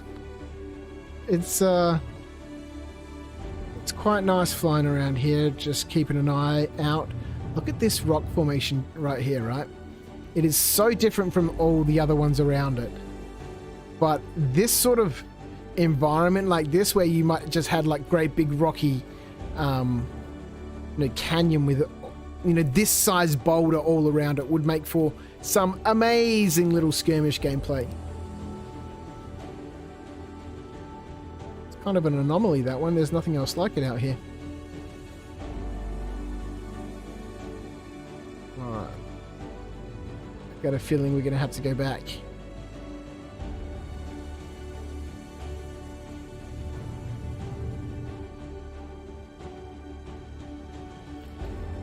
Because even though we can find Bezdek, it's left here somewhere. There it is.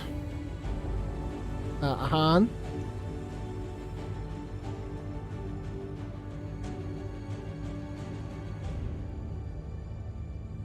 So what's the opposite of 33? It's 360 minus 33, hey?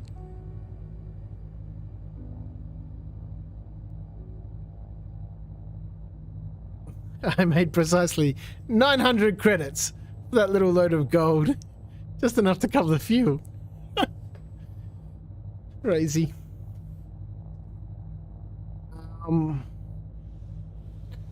So 360 minus 33, right? It's 32 something. 328. 327.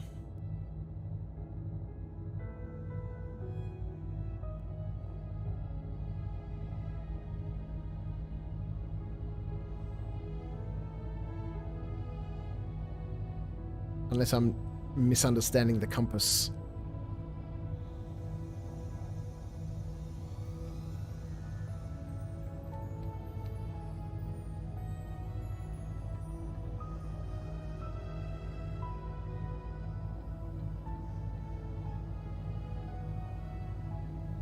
It's gotta be out here.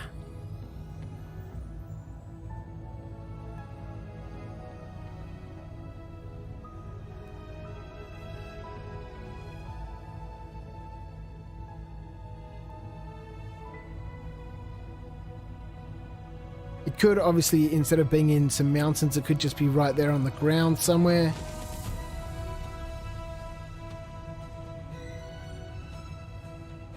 With sun.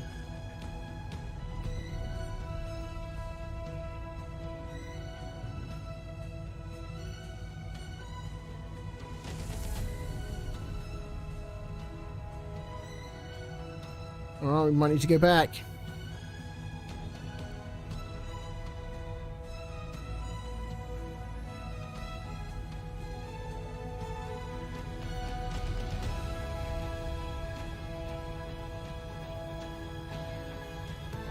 That rock again, yeah.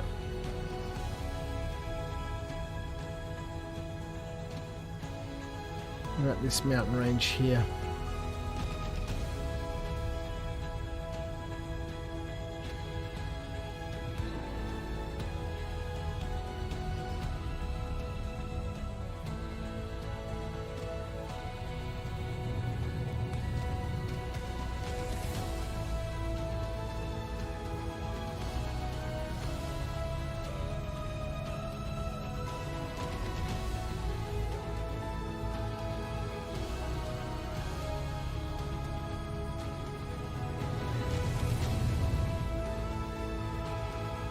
What is that? It's a rock cluster, isn't it? It's a cluster of goddamn rocks.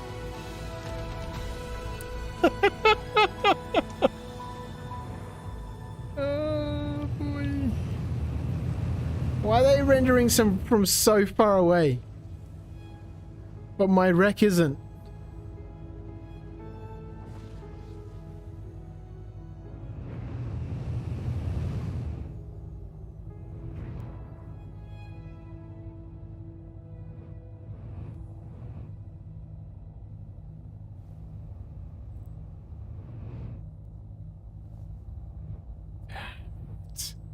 Where is it?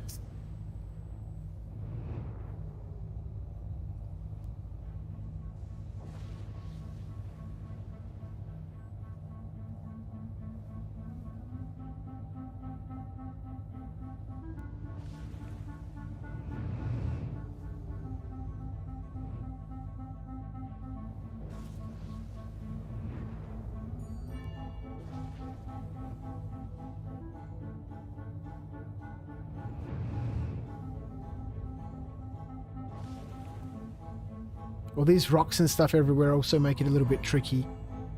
So I'm looking for those boxy shapes, right? But then rocks can also look a bit like that until you get the right lighting on them. There's nothing out here. What's this?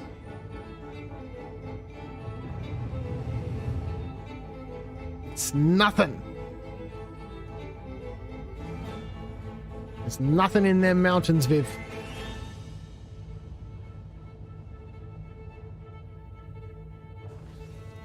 Alright, back to Han.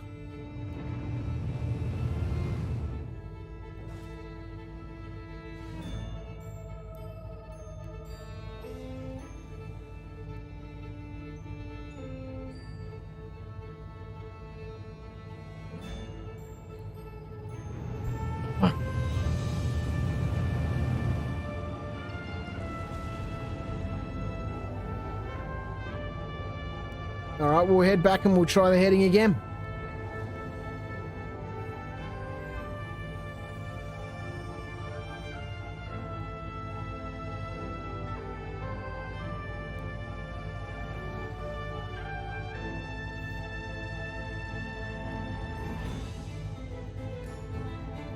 On Magda, HDMS Han, 33 degrees for 96.3 kilometers. Okay.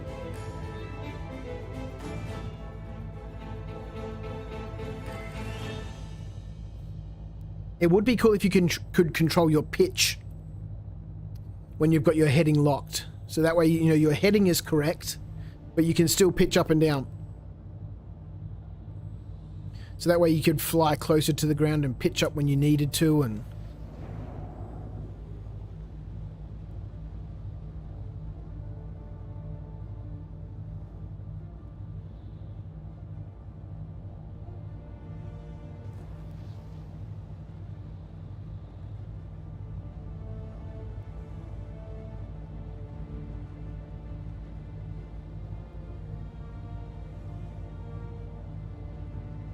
so the other one is 274. I think that says 274. I don't think it says 214. Hang on. No, that definitely says 274.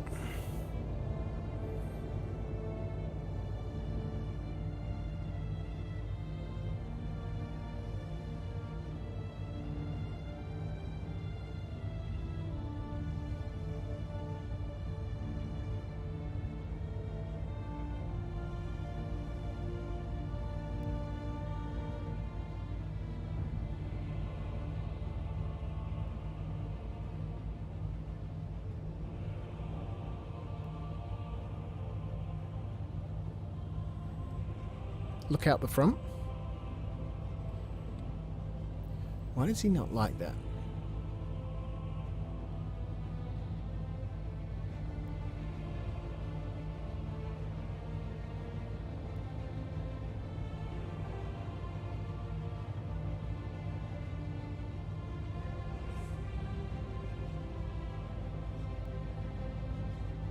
Yeah, weird. Look out the front. He doesn't understand what I'm saying. Even though I've said it so many times. He's getting old, his hearing's going. I'm sorry, Atro. But I will replace you.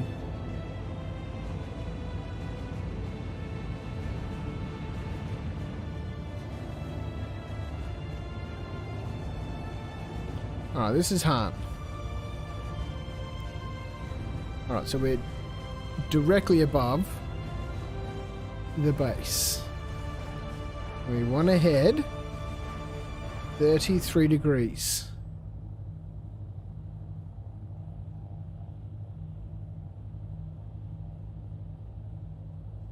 This doesn't make any sense to me. Can anyone explain this ribbon? So we've got the number 30, and then to the left of it, number 35. And then we've got two numbers in the middle there. Malachi's joined us in the chat. How are you? So we've got 30, and then 31, 32, 35. No, okay, so they have to be in twos. So 30, 32, 34, and then 35, but the spacing isn't staggered.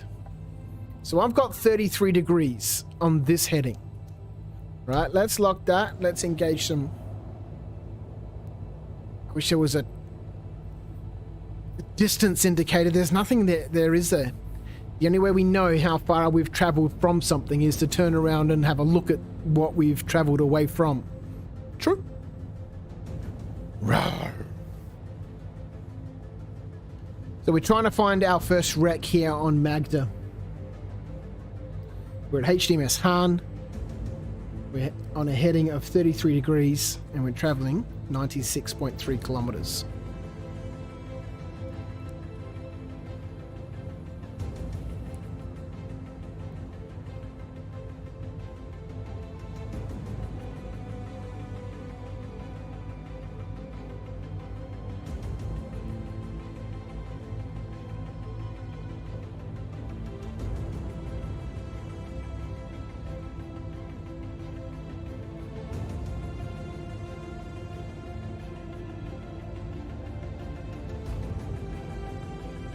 But I don't think there should be a huge, distance if we're, 1 or 2 degrees off. By the time we travel that 100 kilometers, we should have a small search area. We'll try again and see if we get there. I'm good, and you? I'm really well, thank you so much. I've had a wonderful weekend.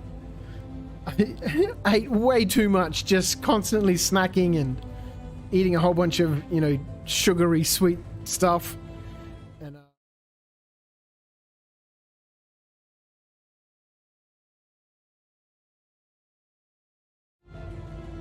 somehow I managed to select a slide that shouldn't be selectable. Alright, so yeah, see...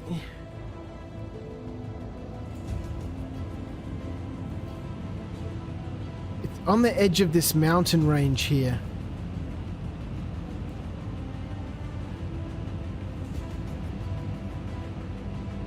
On the edge of this mountain range. So I'm good. I had a wonderful weekend though. Outside of eating all of that junk. And your stomach feeling a little bit, gruesome because of it.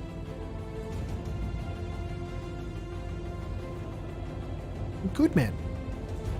A great day. We're here. A little bit of exploration in Star Citizen. Seeing if we can find some of these old wrecks that have been around for a while and see what sort of loot we can find.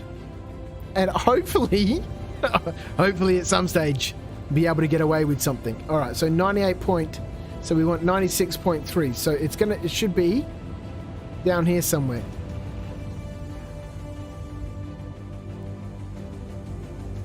Look out the front. Oh, he doesn't. He not understand though. Just don't know how close to the ground I need to get for things to render out properly.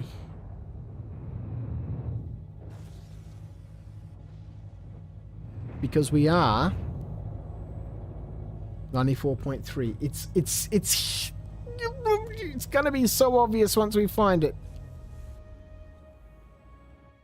It's gotta be here.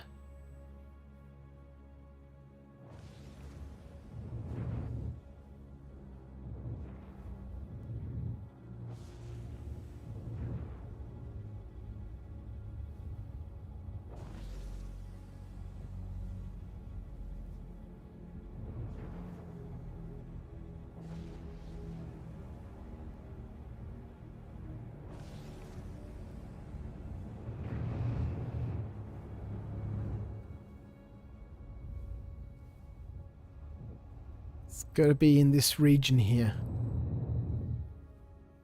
33 degrees takes us on the edge of this mountainous region.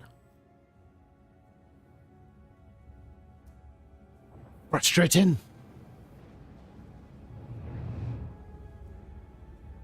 We're losing the light too. Those shadows are getting a little long.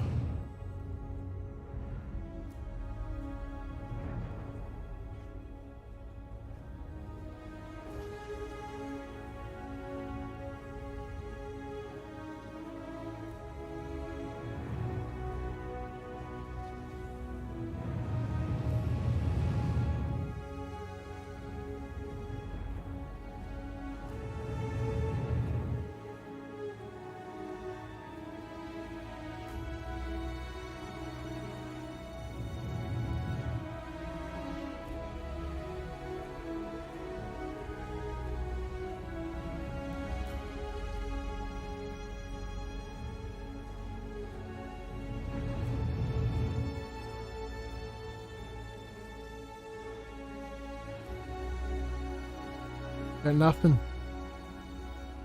I got nothing.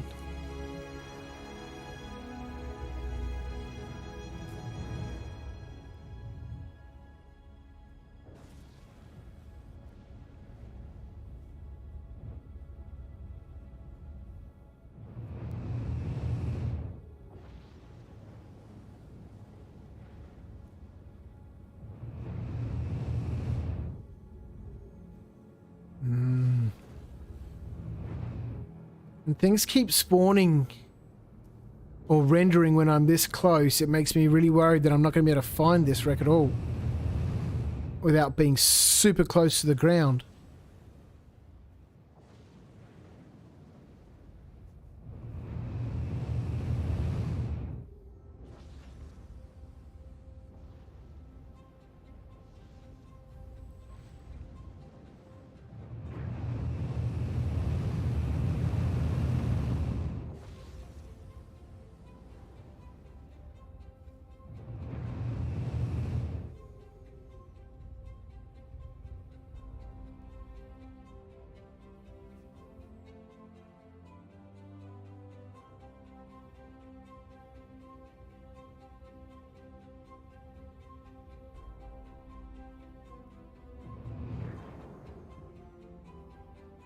It is lovely to fly around though.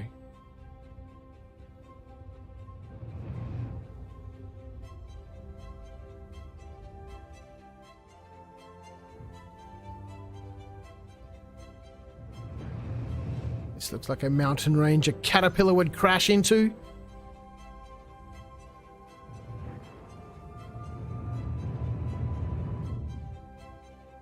What's that? Yes! We found it! So I think they must all be caterpillars then, hey?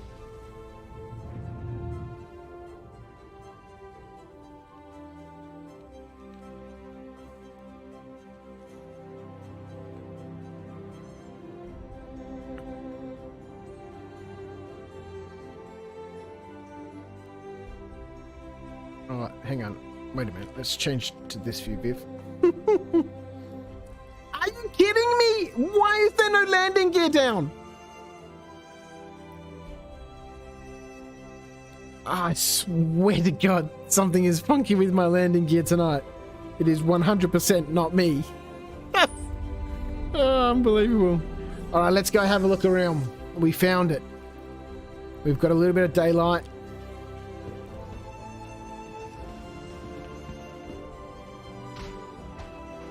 We've got a tractor beam.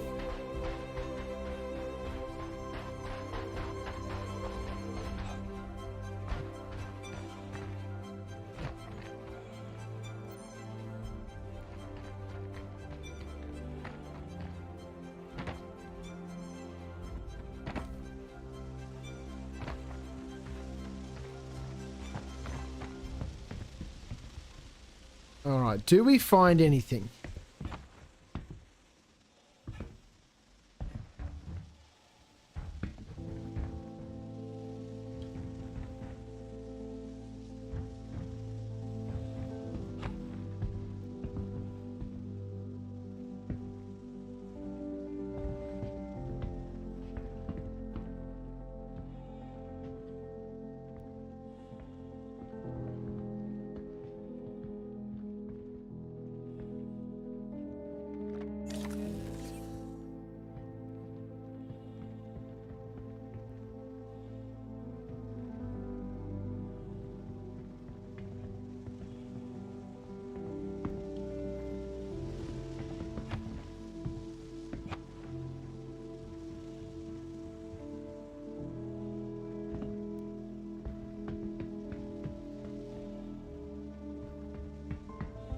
Okay, we can climb out that way.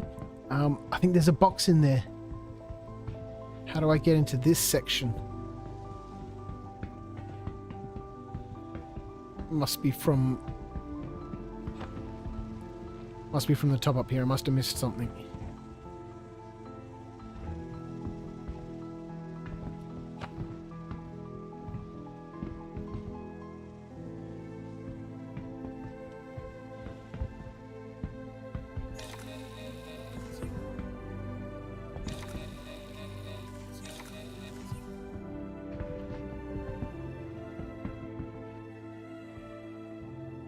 Reckon we go over this thing? No. No way.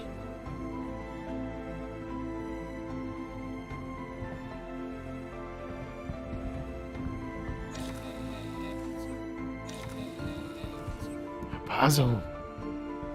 A puzzle. It's got to be another entrance.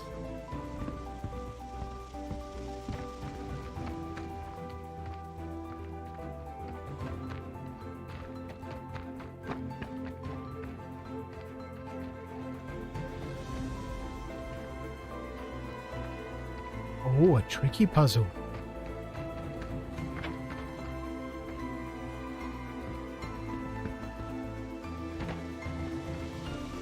Alright, there's nothing else on the outside.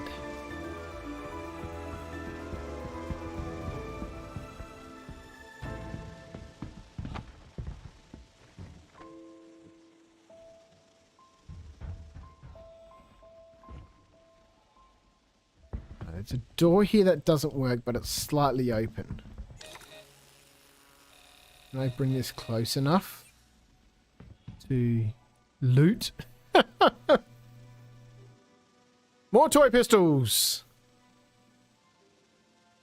The orange one. Alright, I wonder if we can get away with any of these.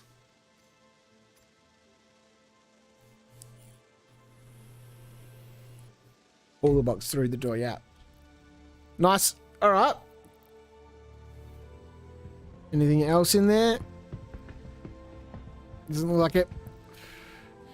Next compartment. We're losing the light.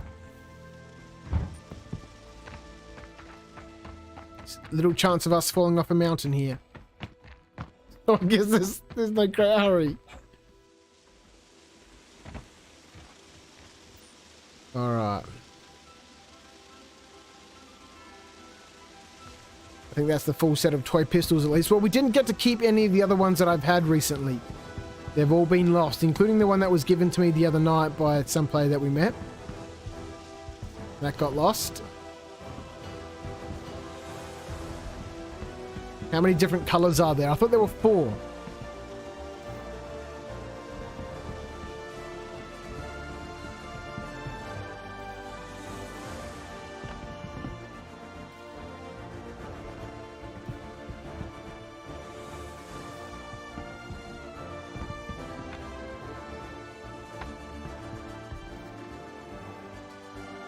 A blue box.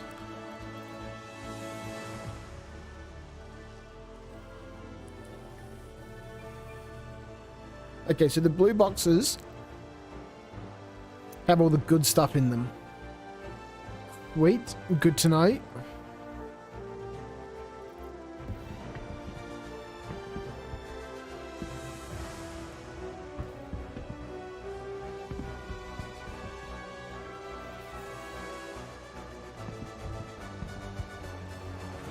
Alright, there'll be nothing in this one. Hiding back here. Oh, a blue box. I swear, I find more red boxes in the outposts. Maybe the quality of the loot that spawns them is different.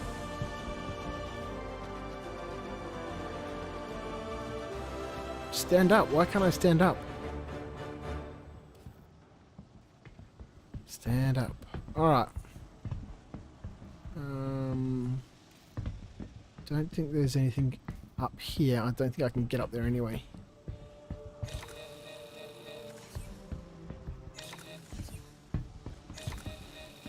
Nope.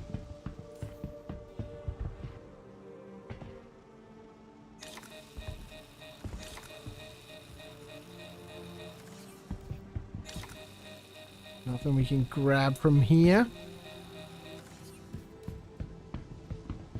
That door is open. We're not going there?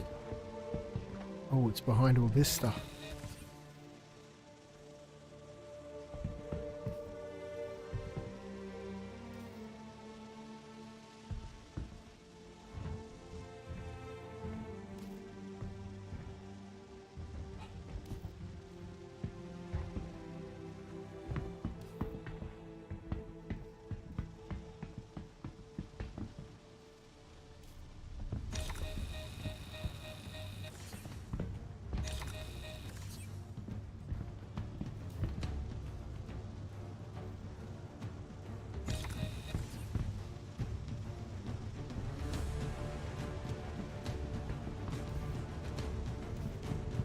don't think I can get up here.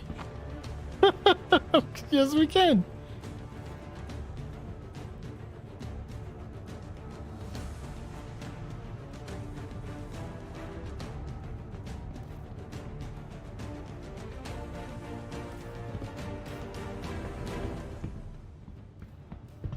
Ain't nothing here, though. Okay. Okay. Last section. Oh boy! What the hell?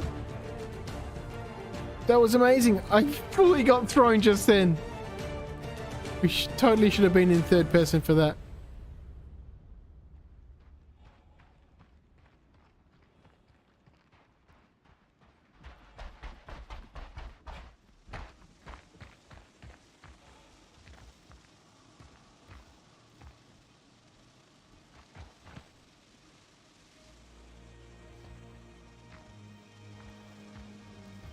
Alright.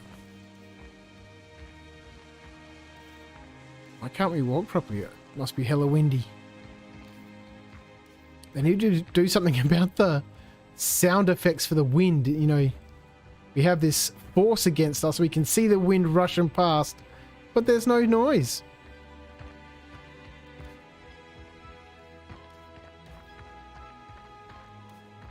I think there is a full set of the toy pistols at least. There is a full set. There are probably 4. I thought there were 4 here too. But I don't remember what their colours are.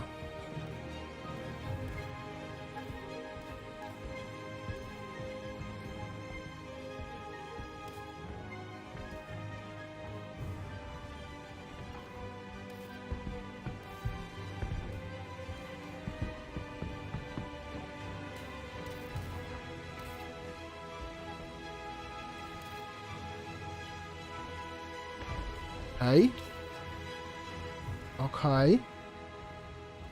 We can't vault over this.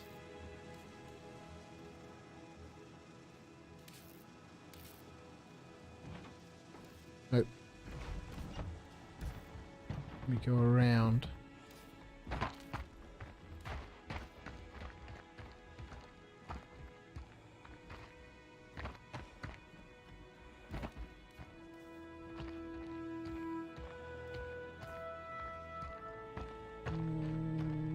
I'm confused about which wreck section we're searching. Thought we worked away from the vehicle. Why are we going back towards it?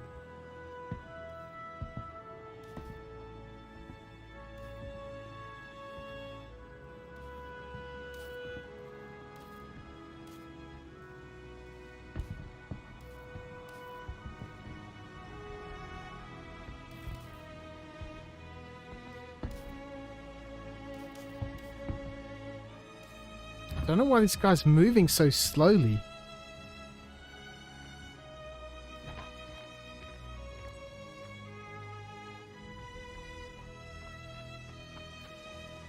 Okay, off we go.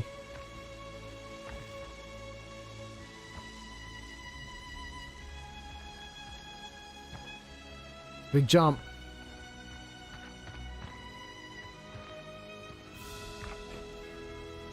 Yes.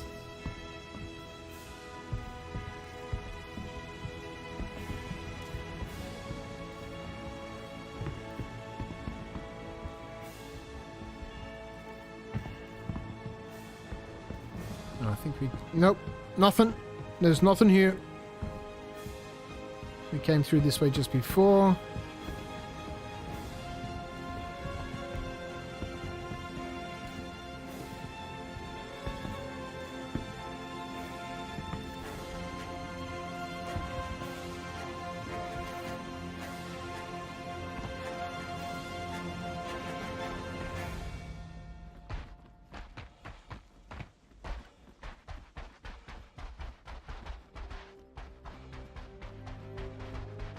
It took a long time to find that wreck. And you give me toy pistols? Where are we at? What's the time? 11. No, we got a little bit of time.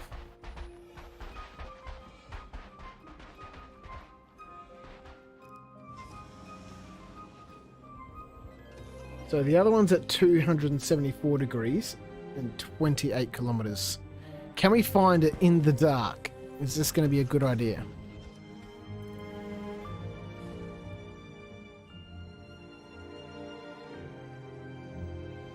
The red, the blue, the teal. I've already got the blue one.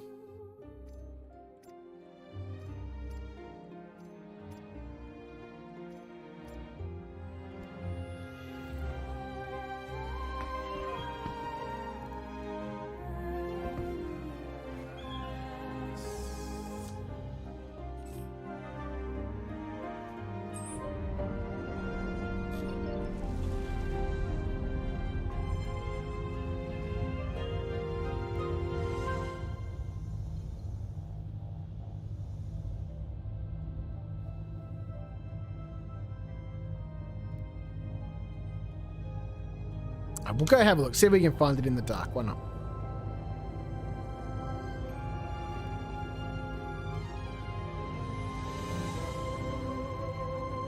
As my neck is complaining, I've signed out of the game. I can watch your stream. It's always nice to have something on in the background while you're playing. Admittedly, I haven't been playing a lot the last couple of days. The last time I played was on the stream on Saturday. But then I've really been enjoying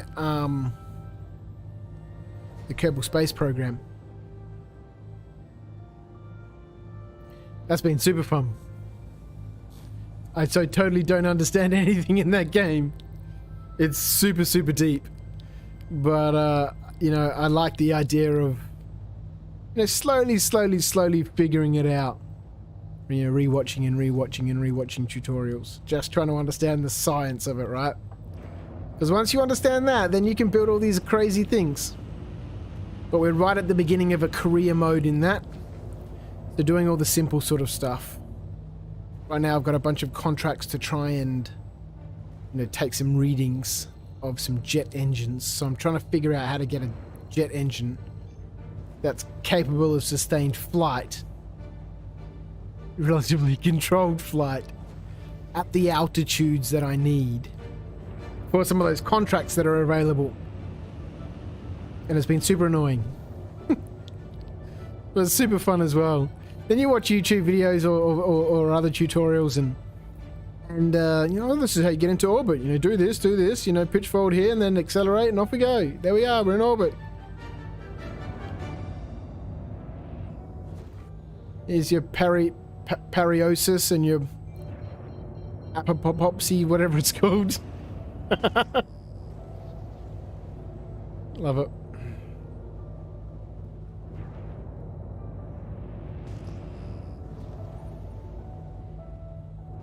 Did some fun combat in your Titan, hey Meta. Lovely. I've taken that thing out a couple of times to do some beacons and stuff in it. It's a fun little ship. Alright, so we don't need fuel. We're okay. We don't need any food or water or anything. Alright, here's the station. Alright, we're pretty much on top of it right about now. So we want to go 274 degrees. KSP is fun, but man, it's got a steep learning curve. Yeah, it's evident from the very beginning.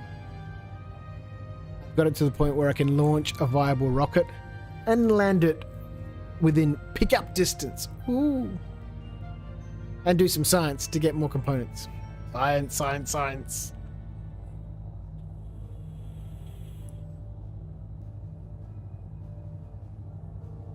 Yeah, watching people sending parts out, you know, and, you know, rendezvousing with space stations they've got in other areas, and it's just crazy. Crazy. Alright, let's get a little bit of altitude. 274. Alright, we're up this way somewhere. That looks like 274 to me. Let's lock that. And we are going 28 kilometers. Into the mountains we go.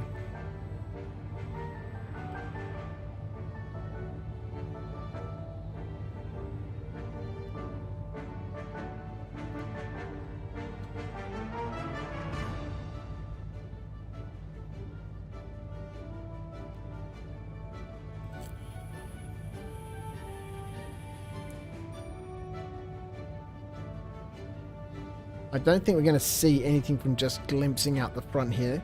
I think we're too high for anything to actually render properly. Alright, let's hold up here. Oh, what's that? I think we're holding up at exactly the right spot. Look at this! I was going to say we'll check our distance.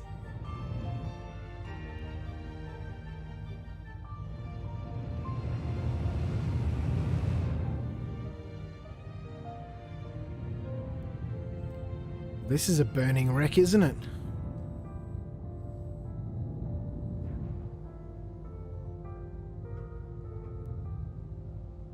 Starfarer?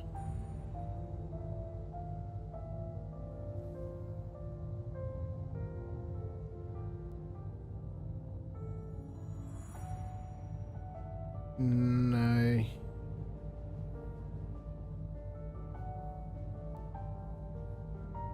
A caterpillar. Well, this is in a very precarious position, isn't it? Oh, this is a whole nother falling down the mountain scenario.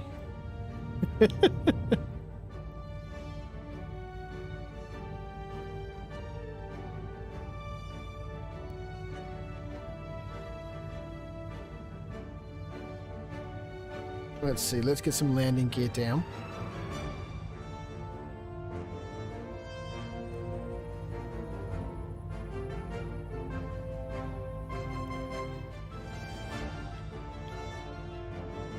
Alright, let's go have a look.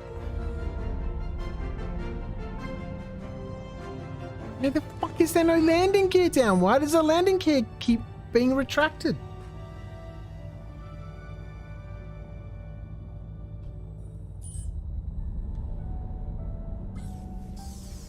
Very strange.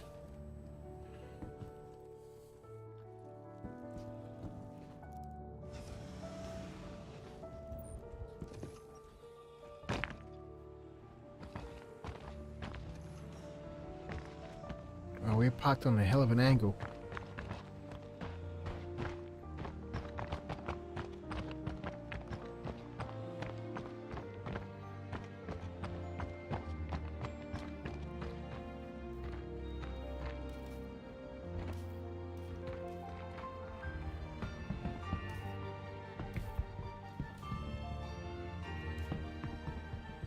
Well, this is all kind of jacked up in here, isn't it? Is there X to go on my belly? No. Yep. Can we slide through here? Ah, that's amazing.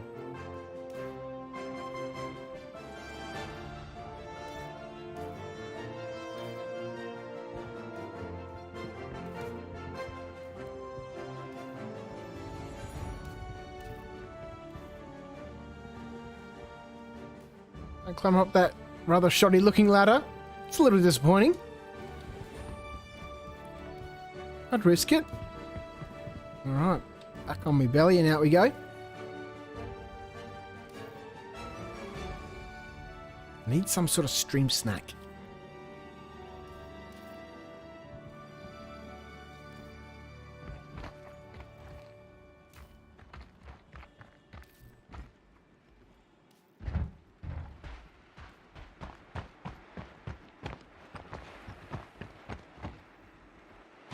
Now we can hear some of those wind noises out here. Adds to the ambience.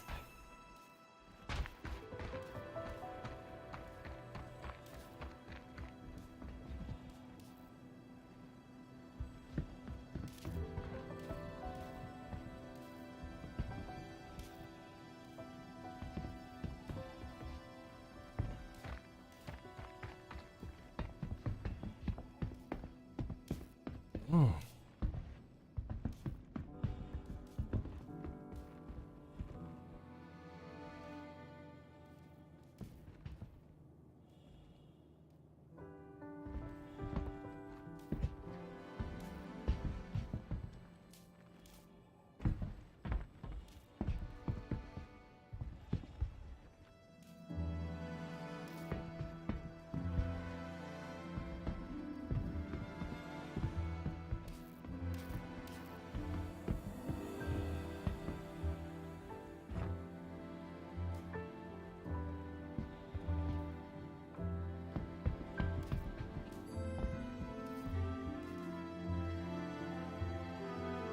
Nothing.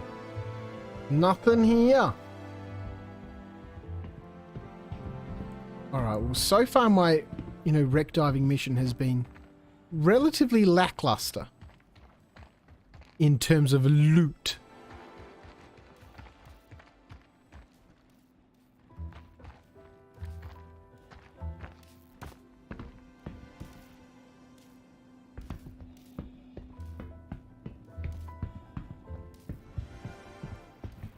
What are you?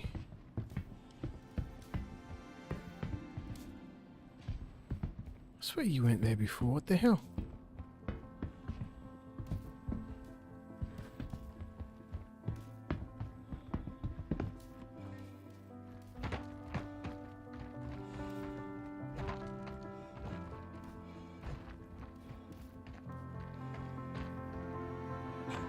Oh yeah, because I couldn't get in there. That's right. Okay. I think that box we could probably grab through the door. Drag it over to us.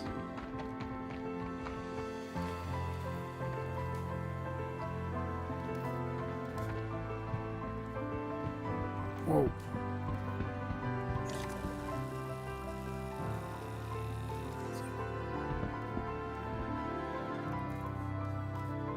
What have we got? More toy pistols. Rust Society. Beacon under suit.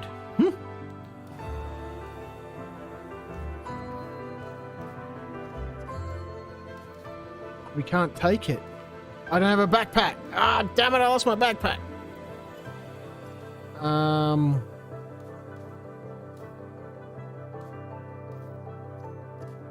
Thought they folded up. I can't even fit a helmet? Well, shove a helmet in my armor.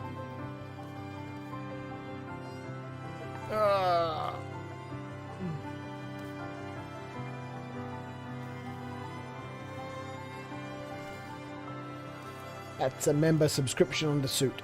Indeed.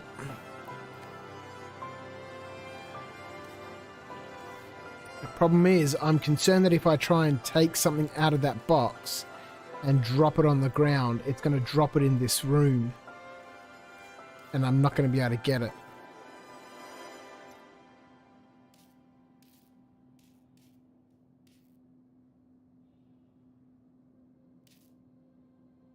Alright, well, let's just see what happens.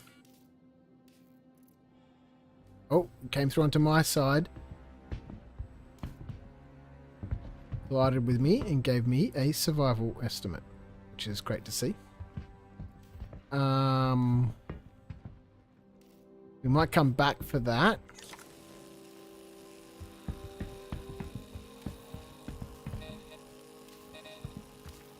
Ship's over this way somewhere.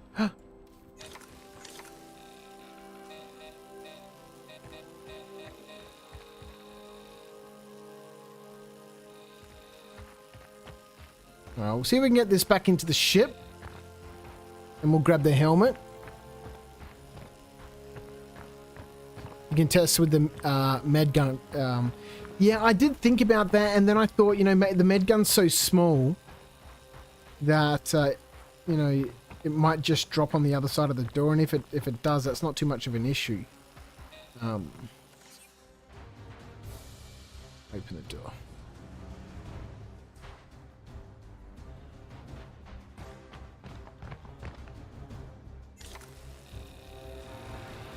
Tried to run away. Look at the angle the ship is parked on. Ridiculous. I'll drop that inside the ship. We'll head back and get the helmet. Then we'll go explore the other ones. Why have I got a survival estimate?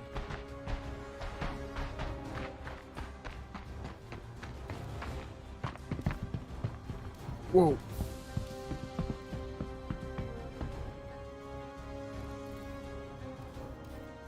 Hopefully the helmet pops out on this side too. There we go.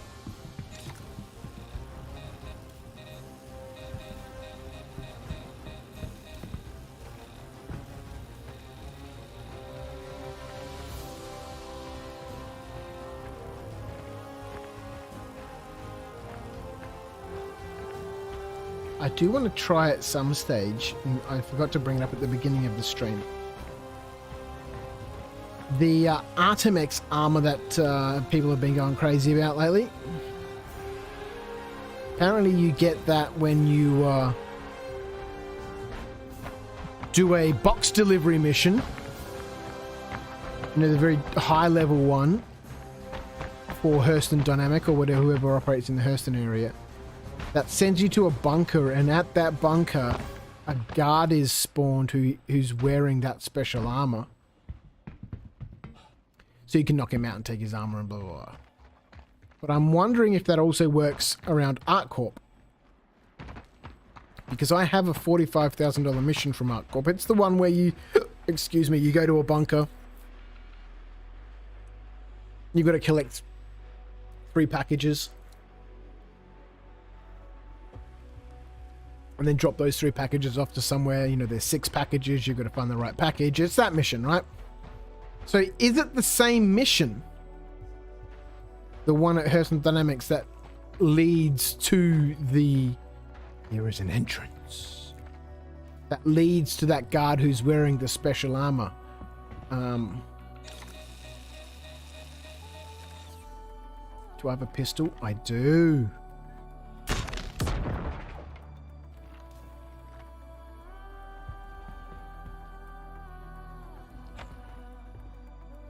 A blue box.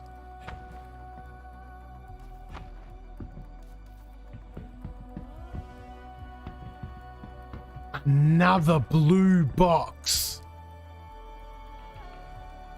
Huh. Let's check it. Who knows? Maybe they've stashed something sneaky in there. No.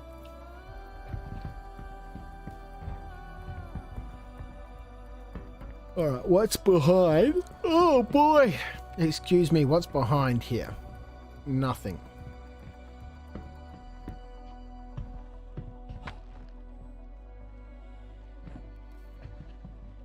Another blue box.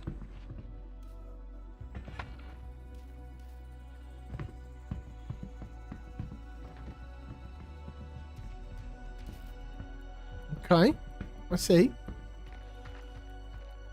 One more section.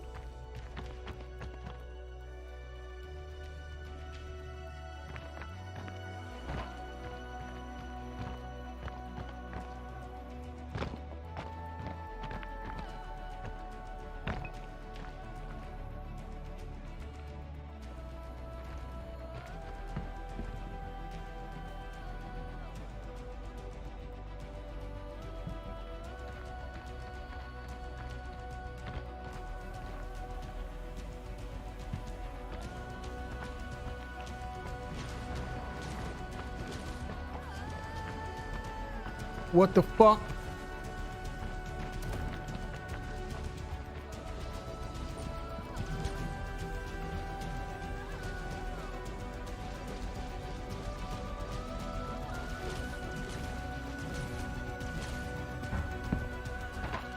We're taking fire.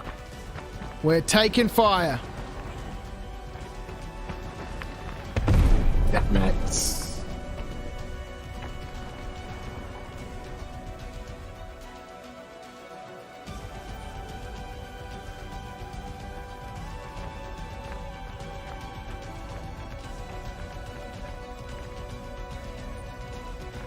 Players?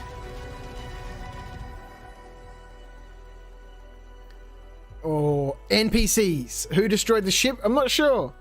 I think it was NPCs.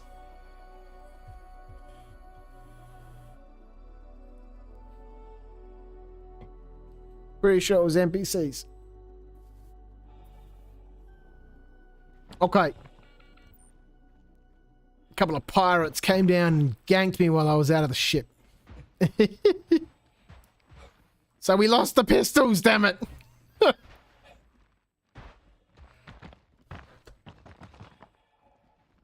We'll go back up there. Maybe we can find, maybe there's a, maybe it spawned a box on. There's no way inside this one. And that just looks like something that's burning over there.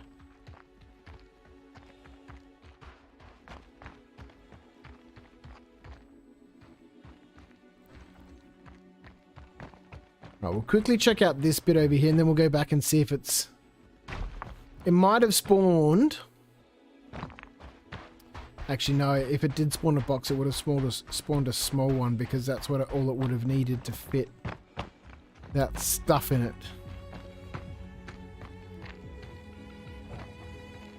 Alright.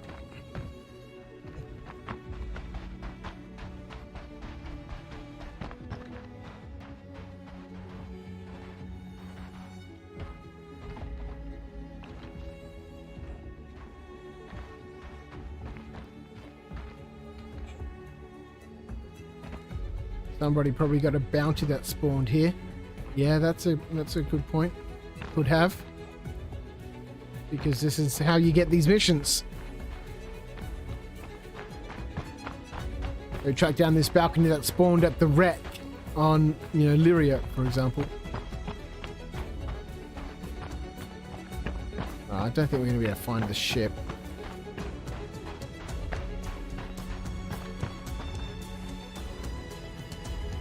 You can see the ship still in the air there.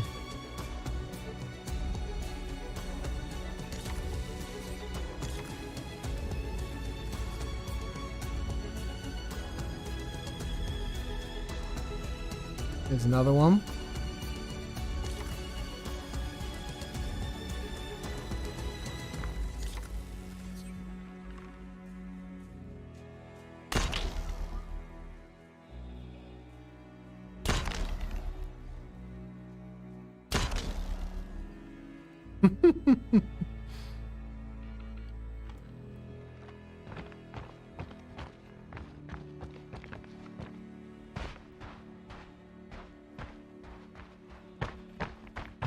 So our exploration today has not been amazing.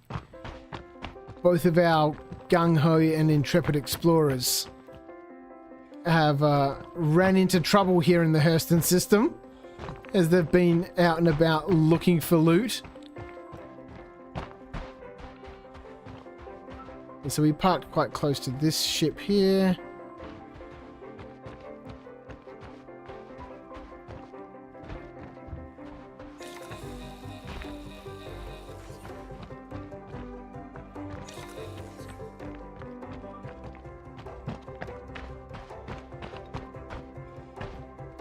Somewhere around here, I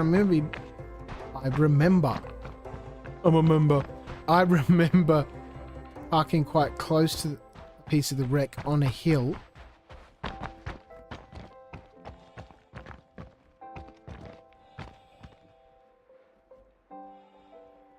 Yeah, these guys just chilling around. That's NPC behavior for sure.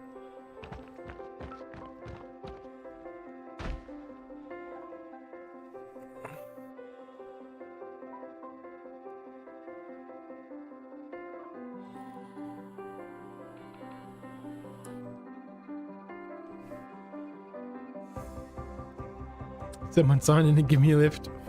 Nah, we're all good.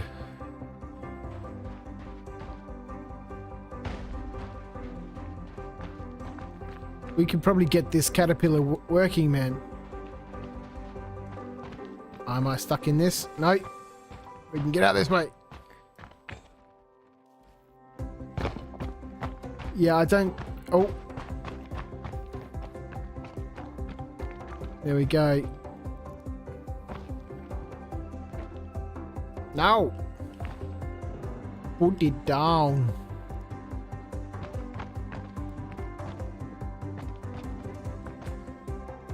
Open.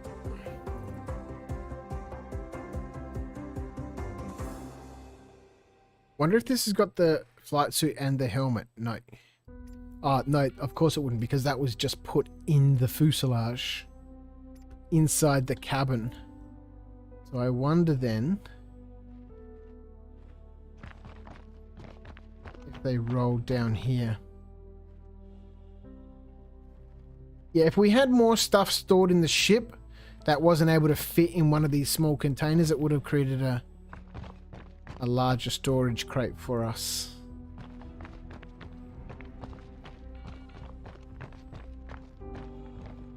Ooh, what's this?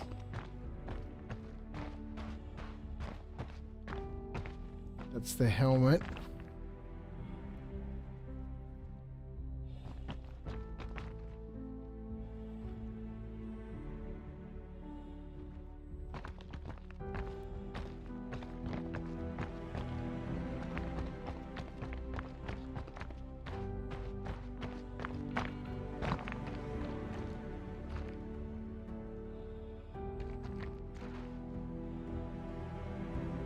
Can't see the other box with the flight suit.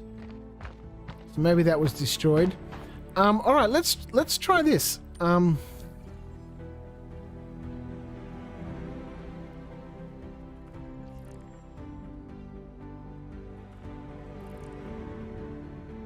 Create a beacon. Personal transport.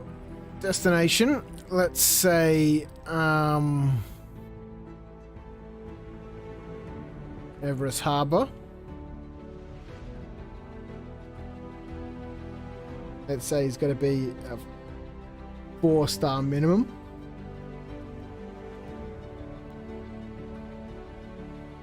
Let's see what happens.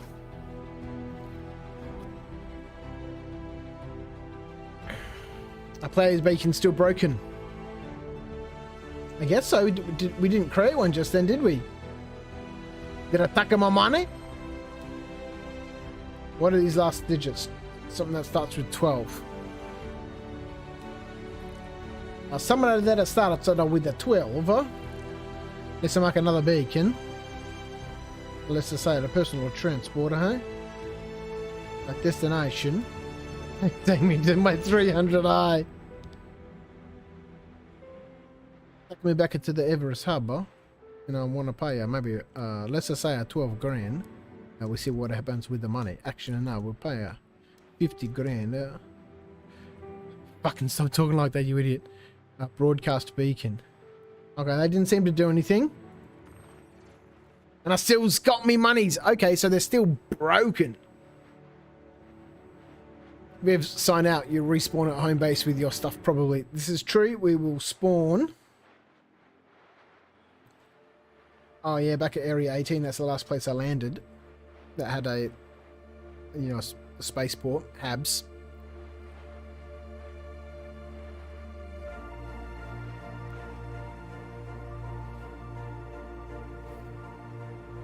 Well, that's a bummer. Hopefully, this beacon stuff keeps on being improved. And we keep adding to it. I'm sure that'll happen.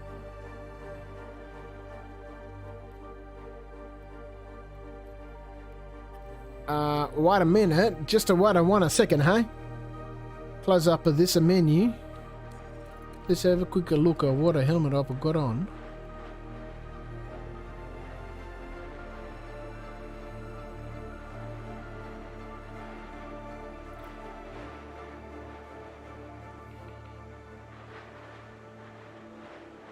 And is it worth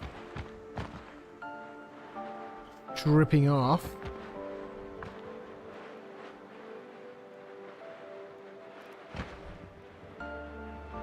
And taking this subscriber helmet. No flight suit. Did it roll down?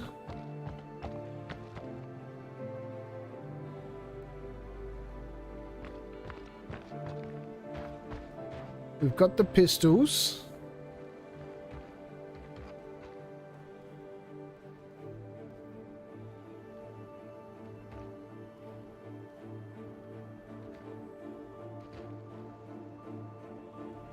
You guys are still watching me, hey? Because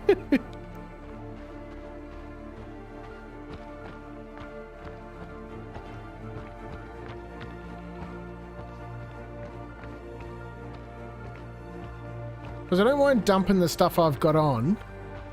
It's all generic sort of stuff that you can get from the 890 jump mission.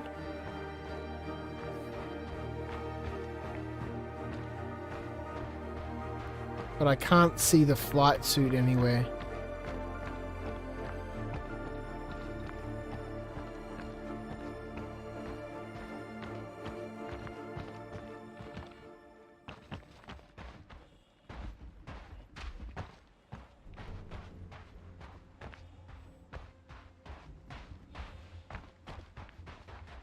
Alright, at least we're not injured. And we don't have to worry about being incapacitated. Ah, let's go. The magical behind the scenes rescue.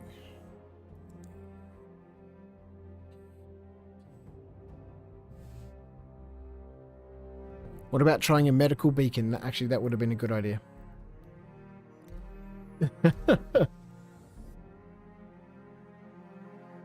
Alright, while we get Star Citizen loaded up. Was under attack, which Let's keep having a look at is this. when certain amounts of the AI that are defending the location are killed, and broadcast will be put out to all bounty hunters, anyone who is a lawful player, Oops. to come to this location and remove the threat at that Yeah, location. so this sounds pretty Bad full on. players. We'll be really excited to hear what we're doing with Korea. This is going to pull everyone to this one location to have battles. That would be cool if everybody wanted to be pulled to that location to have battles. It's open, it's functional, and it's going to serve as a dangerous hotspot for both criminal and lawful players alike. Restoring Korea to its former glory is just one of several steps being taken. Why do things need to be, restored to their former glory? Korea has a new life. It should be restored, not restored, it should be rejuvenated into something new. This nostalgia that people have with this place.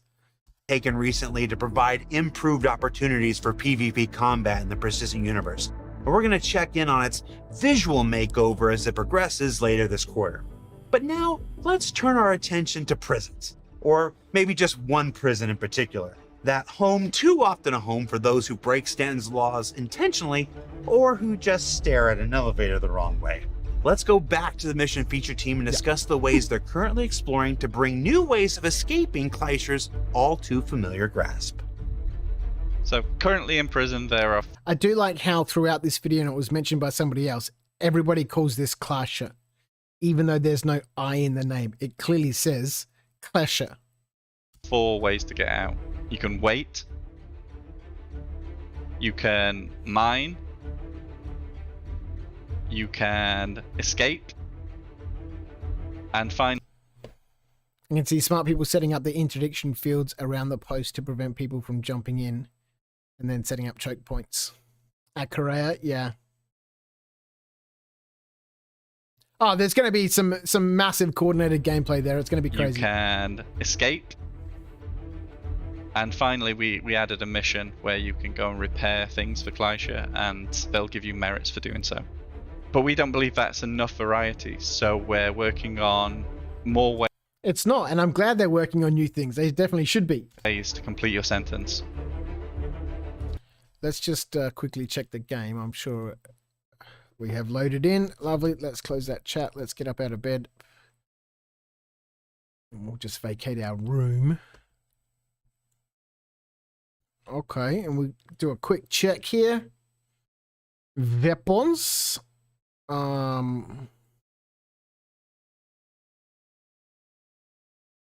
Sidearms. No, I've lost them all. I must have carried one out at one stage and lost it.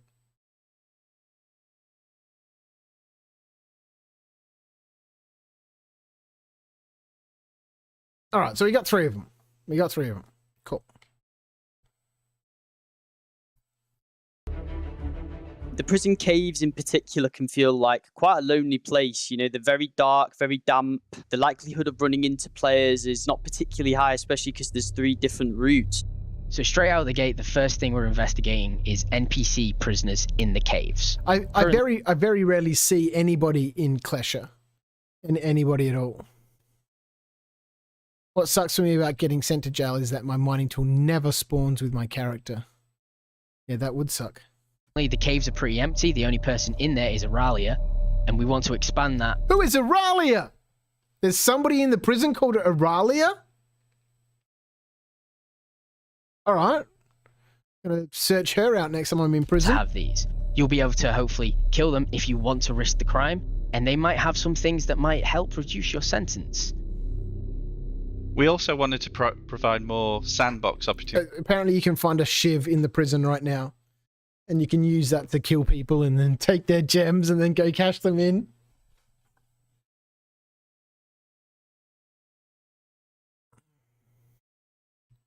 Mostly you see a dead body or two, but not usually a player.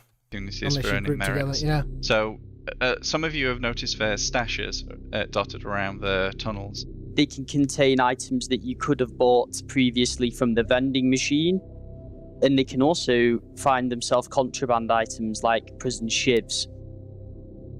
We're looking at ways to have a system where players can bring back contraband and other prison wanted items and be rewarded for it. We also want to investigate Community service. So now we can do community service in prison. Bringing things back that shouldn't be there and handing them in. I just use my legendary taekwondo skills on them and steal their mining tool. I've heard of pirates smuggling weapons into the prison. adding Yeah, a we can be reward a for players snitch now taking if out we violent want. inmates. This will help clean the prison up and stop them from causing a ruckus, and it will also provide, you know, the model prisoners more ways to legally and preferably pay off their crimes to society.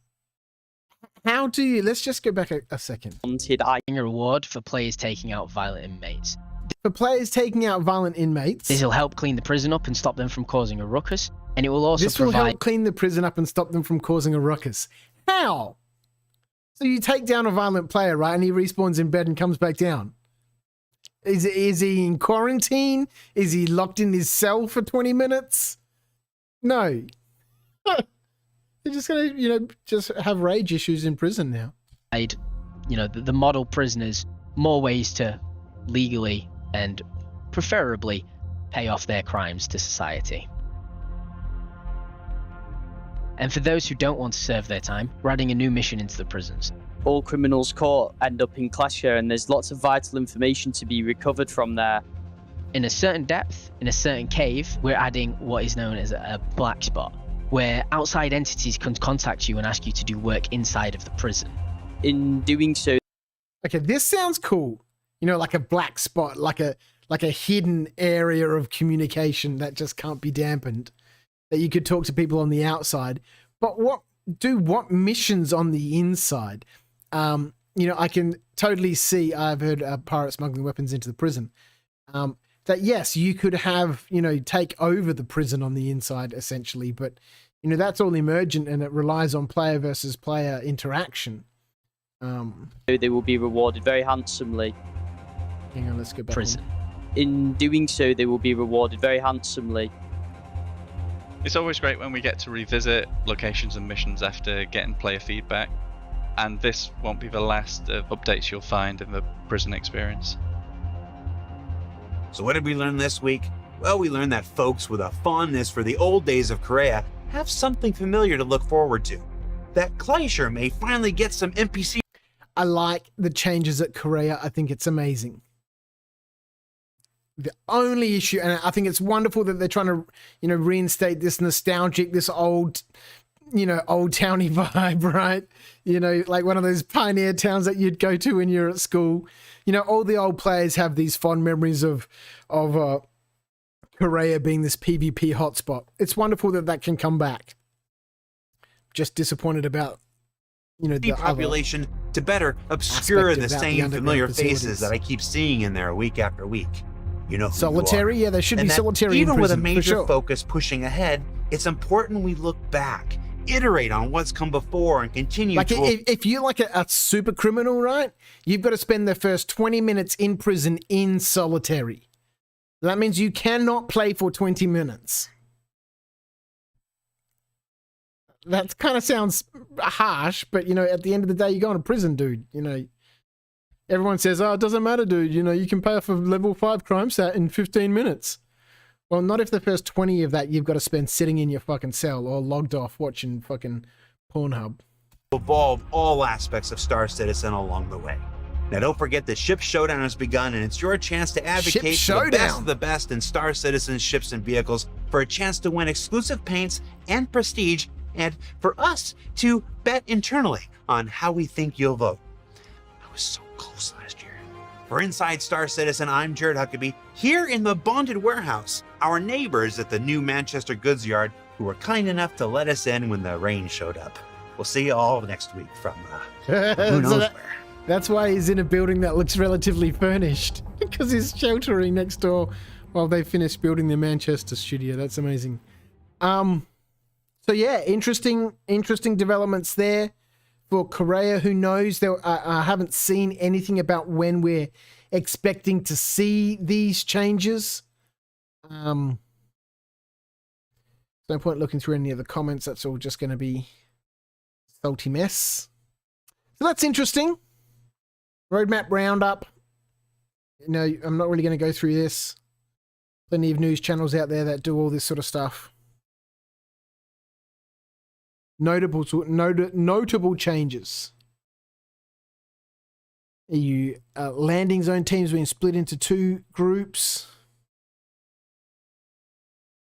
Some arena commander stuff. Vehicle perceptions. All right. So this, plain truth, law of all lies. So this guy here, Parker Terrell, right? So apparently this guy is like a not a big deal, but he's a repeating character. Let's have a look for what was it called? Law of all lies. Plain truth. So this guy is apparently like an ex-reporter who just happens to revolve around these groups of, you know, crazies and tin hat wearing people and conspiracy theorists. And so this is an article from him in relation to this group called the UWH, you know, like a union that some of the members, some of the employees at Hurston Dynamics tried to, you know, start to get better working conditions for themselves and their colleagues. That turned sort of dark and ended up killing some people, chucking people out of airplanes, pushed the pilot out of the ship, sending him in plummeting to his death below. Anyway, this is basically a conspiracy theory around Hurston Dynamics, basically infiltrating this union that was popping up in their midst and infiltrating it with bad people to start, causing trouble so that they would have a legitimate reason to quash the union. So that got me interested. I read through that. It was great fun. And then I heard Paul Shelley from the Astro Historian and the Astro Pub mention that this guy here, Parker Terrell, my name is Parker Terrell, and this is the plain truth. So I read this the other night. I read it. I think I did 3 different recordings. One I did in that voice that I did Gift for Baba in. What does it take to get to the truth? Does it take a fancy education? No. It takes a willingness to ask questions, to look underneath the new facts that those in power choose to share with us. It takes bravery, because the truth is often dangerous and frightening. But bravery isn't the absence of fear.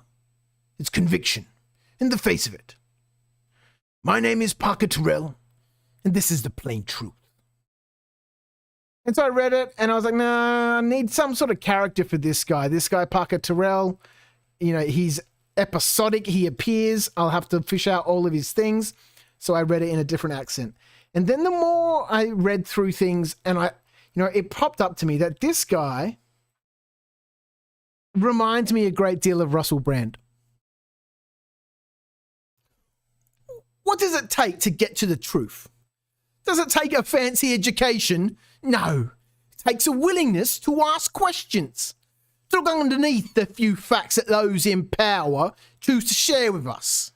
It takes bravery, etc., etc. And I didn't quite like it. You know, obviously anything to do with accents needs work, but this was fun. I really enjoyed this. It got me looking back through more plain truths. And you can see there's a few of them here. Did we lose our search? I think we did. No, search.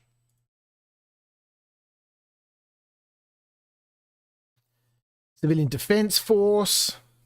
Who is Addison beholden to? The election of Leilani Addison has Parker Terrell concerned and wondering who's really behind her campaign. You know, and that's the whole theme of it, right? You know, who's really in power here? What's really going on? The plain truth.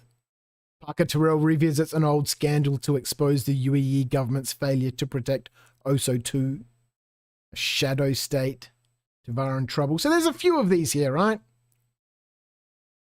2016, these are going back to. So Parker Terrell's obviously been around, you know, for a while.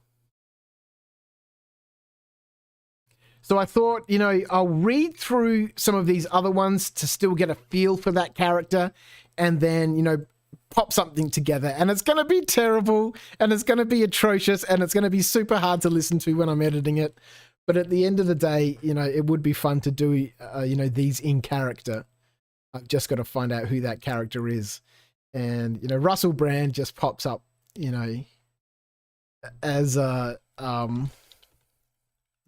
perfect character, right?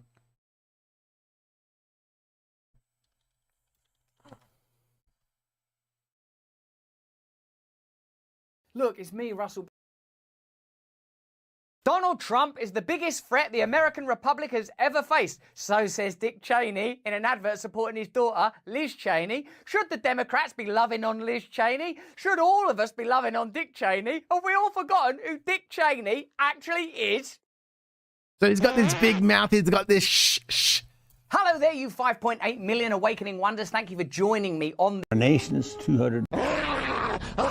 Jesus. Then judge it by that cover. There has never been an individual who is a greater threat to our republic than Donald Trump. Except, I don't know, maybe me, when I said that there was WMDs in a... Like, many of you, downright evil. Now, you know, I believe he's a human being and therefore an expression of the limitless light and love from which we are all formed, and his love of his daughter. So we'll as a father of a daughter, I could not be more turn him off. Let's turn him off. So those are the things that popped up for me recently in terms of what's happening at CIG and within Star Citizen itself. I'm looking forward to reading through some more of those Lawville, the Plain Truth articles. Right. We need something to drink and something to eat.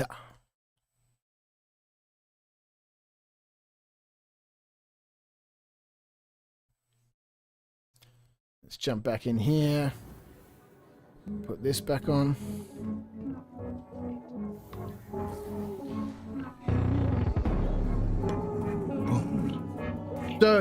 So far, both wreck expeditions have been fraught with trouble. Fraught with trouble.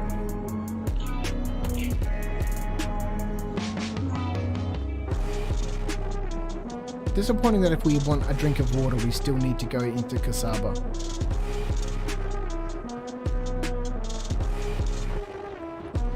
Let's get ourselves a hot dog while we're on the way. This chili dog looks good. Look at this chili dog. That's a good looking chili dog. Bravo.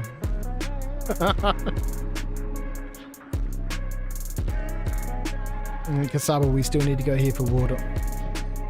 It looks like my OBS has been okay tonight. I don't have any errors here. YouTube hasn't given me any issues. So I think if we just sit at these levels, we'll be good.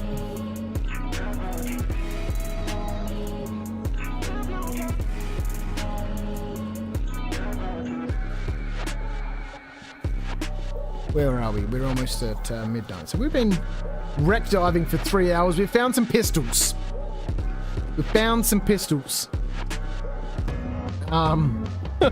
Let's have a look. We'll go back to our list over here. We went to Aerial first, which is where we ended up into some strife. Fell off. Or maybe Ariel was okay. Maybe it was at Magda we fell off the cliff at the first wreck. I think so. Yeah, it was dark, that's right. Then the second wreck, we got attacked by pirates.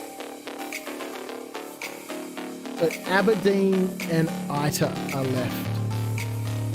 Aberdeen's going to be super brutal hot. To go to Aberdeen and walk around a wreck, we're going to need a Pembroke suit. A Michelin man.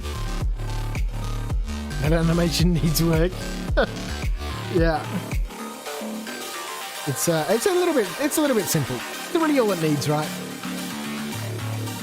And then Ita. All right, let's go grab ourselves a craft, and we'll make our way up there.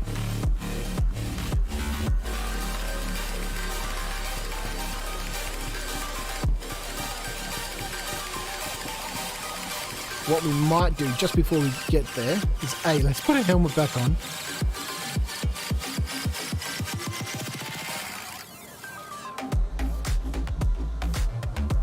Music reminds me of a rave I went to in the early 2000s in Goa, in India. Bit of a beachfront nightclub owned by the Russian mafia.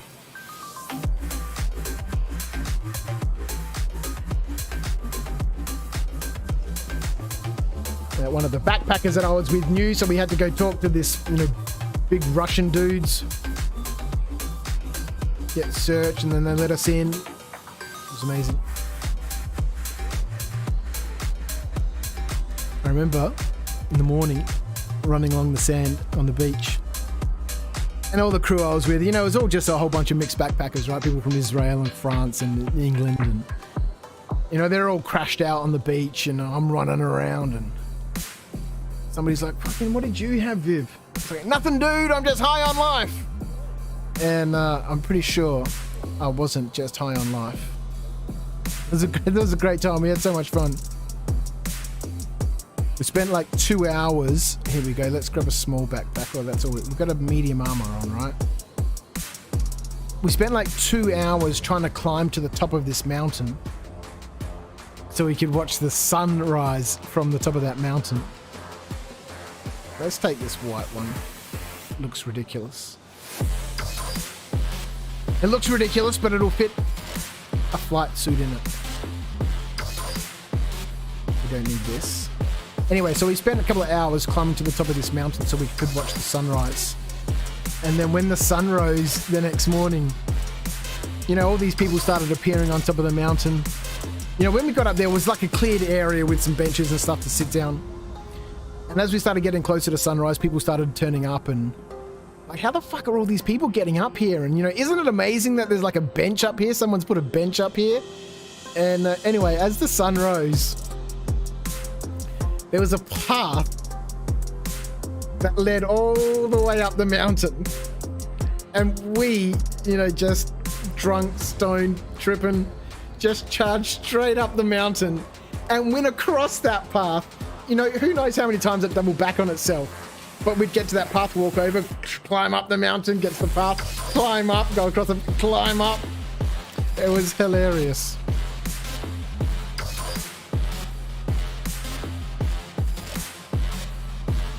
I think we're going to take an FS9 and a little bit of ammo. Don't need a huge amount, just a little bit.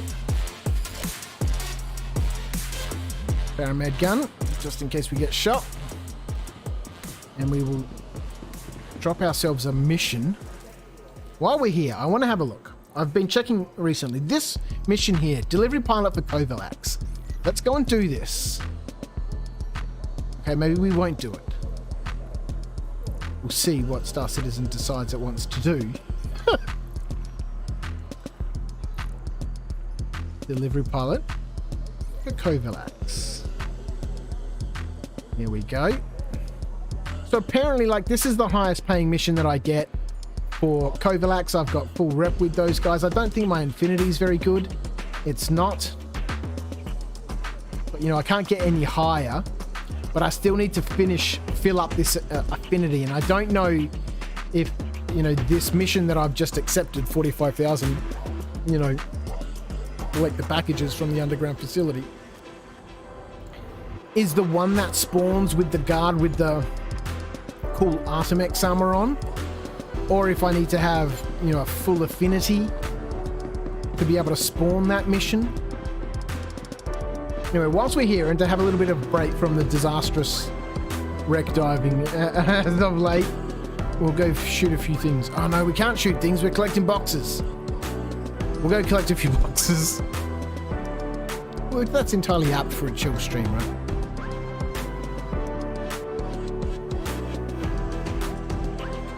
I need some sort of stream snack. What have we got? I ate everything over the weekend. Chips, donuts, chocolate, ice cream.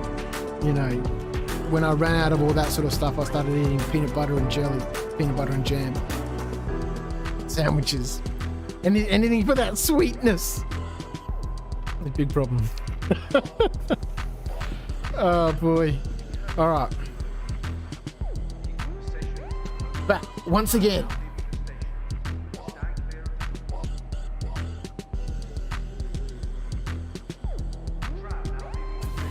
So we'll go do this box mission and we'll keep an eye out for the guards that spawn there and see what they're like. When we get out of the train, I might go fill up my water.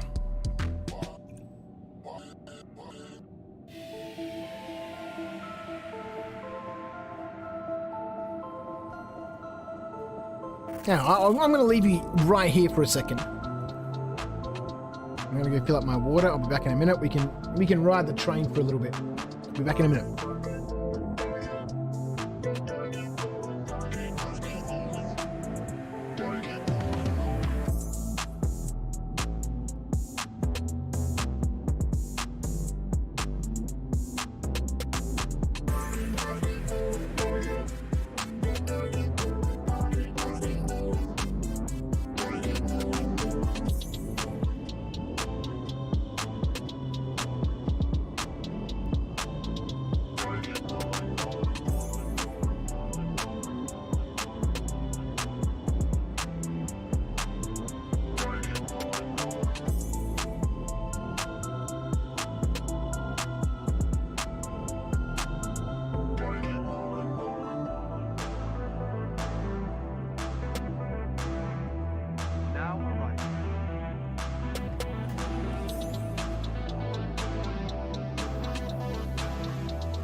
Who's that guy on YouTube who's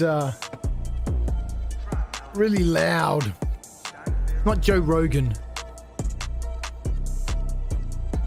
you know, one of those conspiracy nut guys. Well, I shouldn't say conspiracy nut, but, you know, one of those people into the, you know, conspiracy theories and the New World Order and all that sort of stuff is constantly carrying on. I can't remember his name right now, but his persona is in my mind. He was another character that I thought might make a good, you know, Parker Terrell sort of persona. Loud and, you know, confrontational and...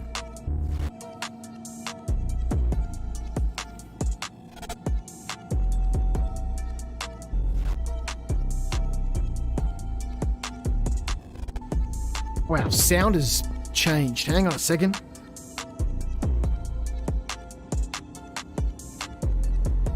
I wonder if this is going to work out fine. My Bluetooth headphones must have disconnected for a second. No, that's...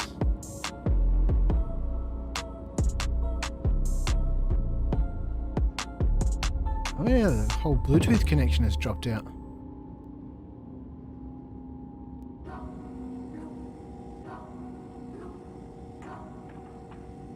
Five, let's pair those back again.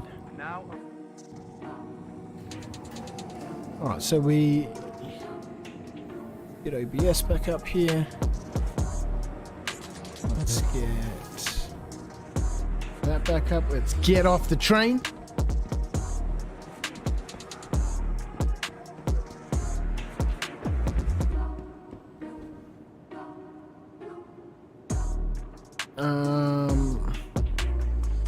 Okay, for some reason, bear with me.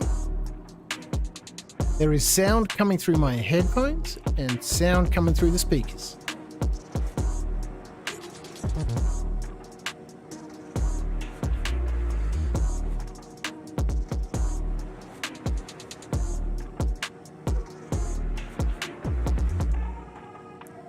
And the only way I can fix it is if I turn OBS off and back on again. Which means the stream will cut out for a couple of seconds.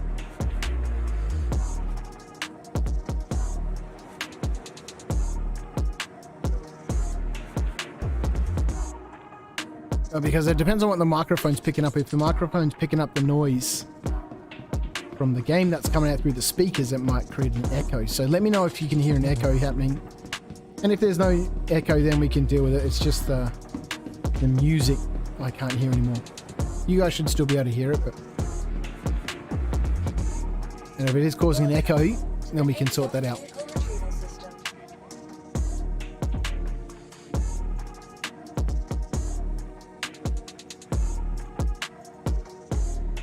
Alright, we've left ships scattered all over the verse, man. Well, not all over the verse. Maybe just ArcCorp. What should we take, hey? We want to go do this box mission. What's good for a box mission? 300i. Alright, let's claim these while we're here. Oh, hang on. Now the music's back in my...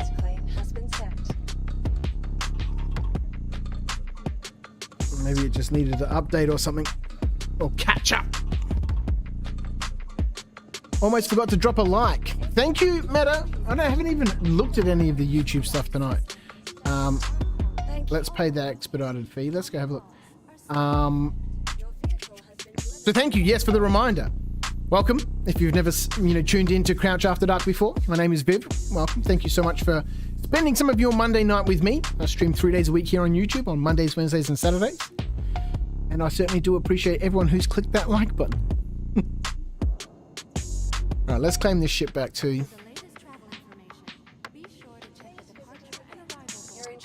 We'll pay that.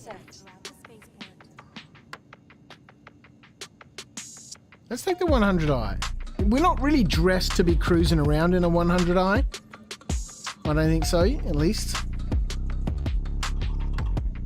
Man, I wish these little Argos had quantum drives on them.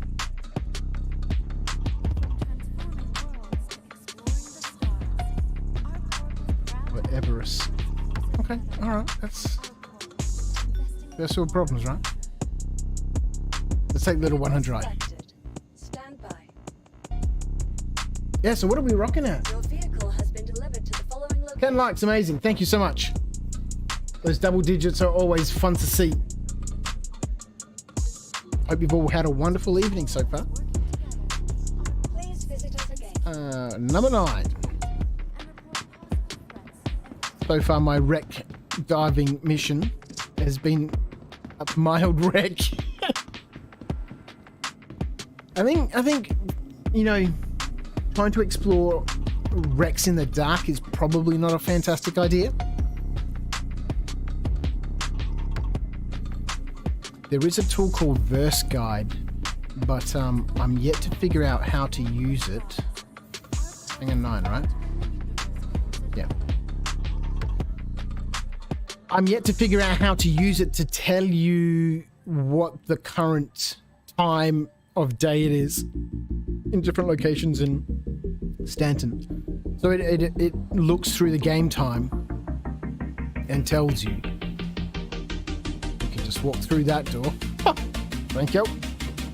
You know, for example, when you bring up tab 1, enter. It tells you up on the top right of the screen what the in-game time is. Universe time. It's Tuesday, November the 5th at 12:39 in the year 2965. And so Verse Guide can show you, depending on your location, whether it's day or nighttime, or, you know, what the weather is, kind of like that. Do you have a PTV? Yeah, I kind of need it to get to the ship right now. You can load it in one of your ships, park about 2 kilometers for a wreck, and drive it up there. Oh, the old land approach, hey? Yes, this is very true. This is very true. Although, why would you need to drive to the wreck? Why wouldn't you just land straight on it? I don't understand the need for outside of, you know, a leisurely cruise.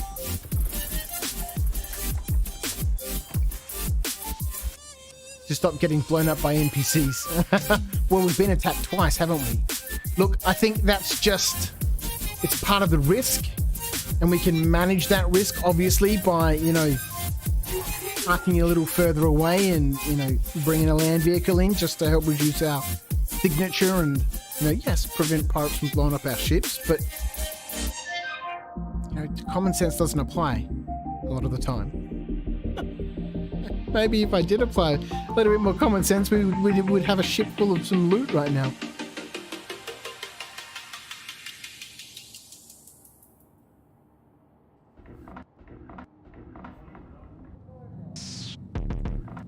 Honestly, it's going to be great when, you know, these missions have a little bit more, you know, content there. Well, not these missions, but these sites. And yes, the missions.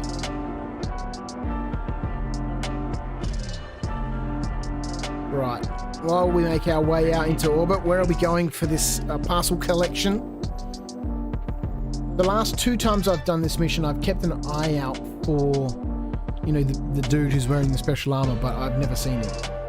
So maybe it is only a Hurston thing, I'm not sure, but there seems to be different armors, and I'm not sure if they come from, you know, different, you know, regions, you know, based on when you do the, you know, the delivery mission. Like the set that I was given recently was from Hurston, like all black and stuff. Sweet, sweet looking set of armor. I'm not sure I'm going to wear it out.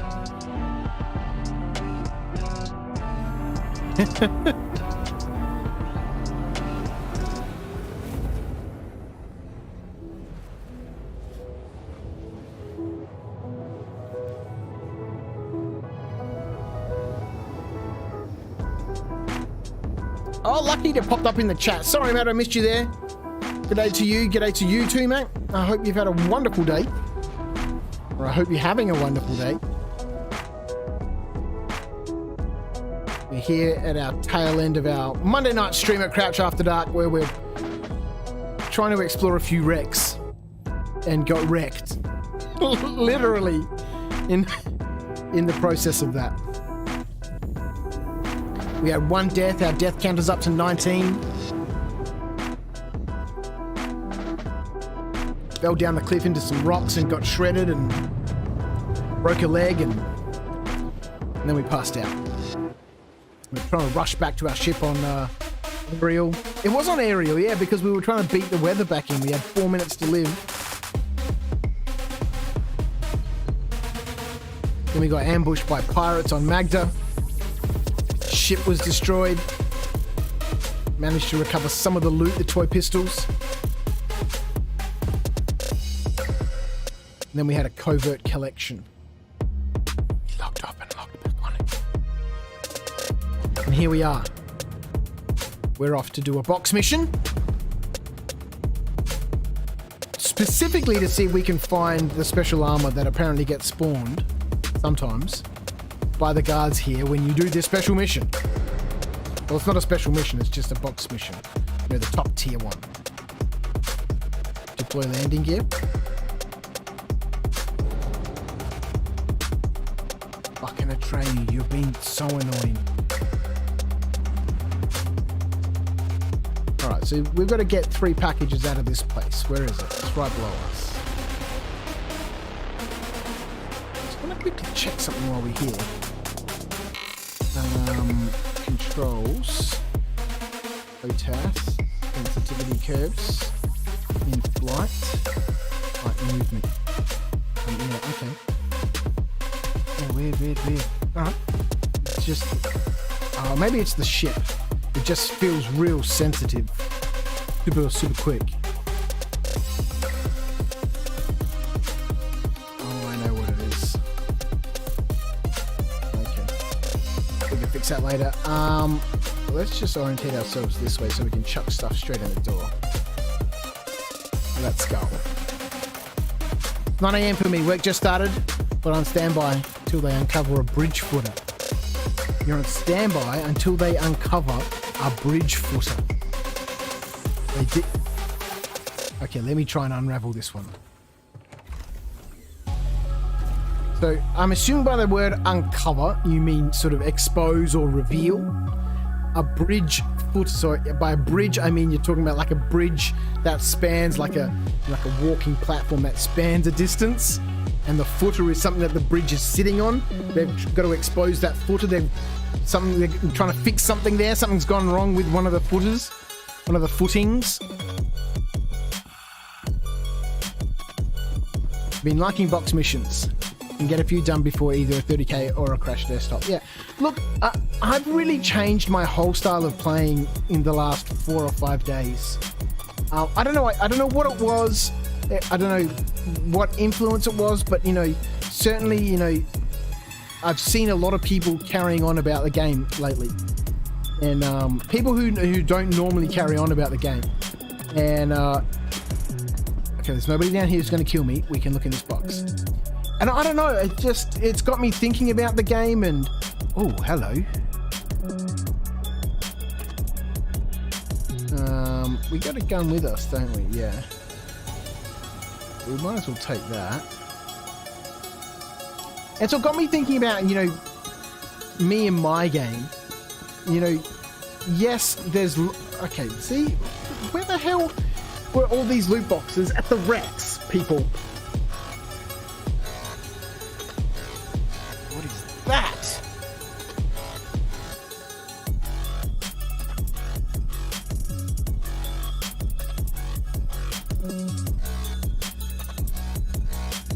Situation upsetting. We'll be back in just 1 second.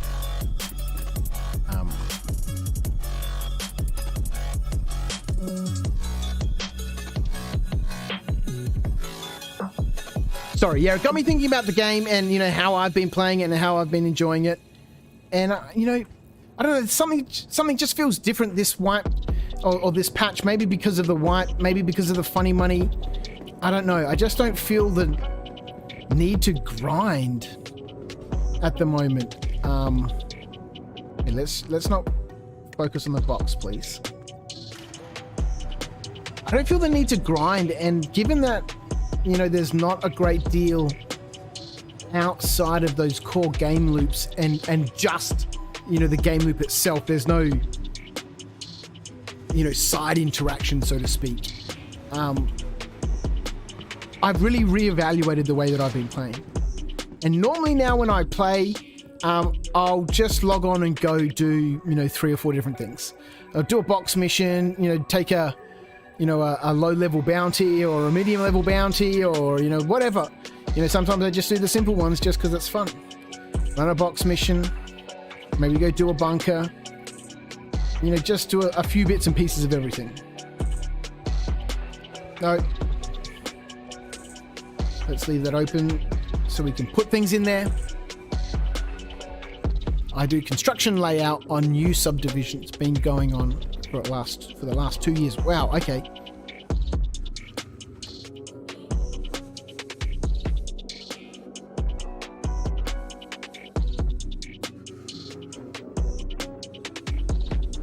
Well, we have a lot of players got the funny money and cashed in on ships, etc. But I didn't get it, so the game hasn't changed much. I'm still enjoying seeing my balance improve a bit each day. Maybe that's it. Maybe I'm just, I don't really need any ships. Yes, I was fortunate enough to, get the funny money and buy a bunch of ships and stuff. And, I don't know.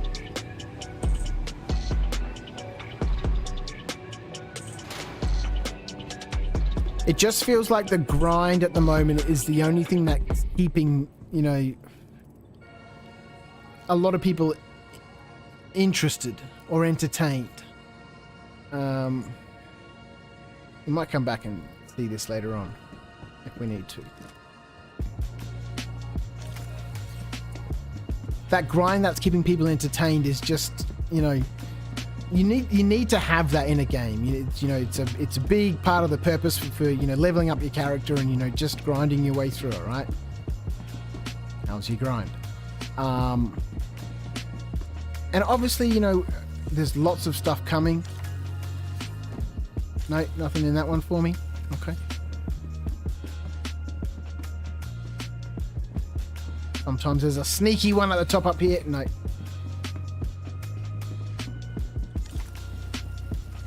That's our package. We'll take that one with us. That's our package. We'll take that one with us. And so I guess, while we wait for all of these components to come together and, all the little accessories, all this wonderful focus on PvP is wonderful and stuff, but, when the game is really running, it's not going to be... No, you got nothing? It's not going to be the players that you're going to be interacting a lot with. It's not like that in any game, and I don't see why, thousands of people's behavior would change because, that's the way Chris Roberts or whatever might want it. Is that this, is never going to be a PvP or a player-driven game. No games are. Especially in MMO, right? There's all the little bits and pieces that keep us there, the players, right? All the small little missions and stuff. And then obviously, yes, all the interactions with other players and all that sort of stuff, that absolutely definitely needs to be there. But where's all the stuff that we can do, right? When that's here, all the little things that you can just go, I'm going to log on for 10 minutes and quickly do this. Right now, there's no quickly doing anything in Star Citizen. And that's cool. I'm happy with that. But I do want those little, those side quest experiences. Oh, here we go. We're going to get a crime stat by bashing a security guard with a box. All right, let's check these guards. We haven't checked them yet. So this dude looks like he's just wearing normal armor. This dude's just wearing normal armor. And that's it. There's no other dudes in here. So I don't know if that dude always spawns in the Hurston, delivery sort of pipeline. I don't know who runs deliveries there. Is it Covalax? Is it the same as ArtCorp, or is there a different delivery organization there? Is it Redwind? They do missions in Hurston, don't they? Maybe it's the illegal Hurston mission. That's what people are talking about. When you do the ultimate boss level of the Hurston, not the Hurston, the Redwind illegal delivery missions. Is that when that dude spawns? Don't know. Subdivision is about 800 by 800 meters. Jesus, that's not a small subdivision. It's a big block of land. I'd love to have a big block of land like that. Love to get out of the city. Well, we're not in the city, but you know, we're very close to the city, and you know, we're surrounded by, you know, people. Love to have a little bit of space. 800 meters by 800 meters sounds amazing.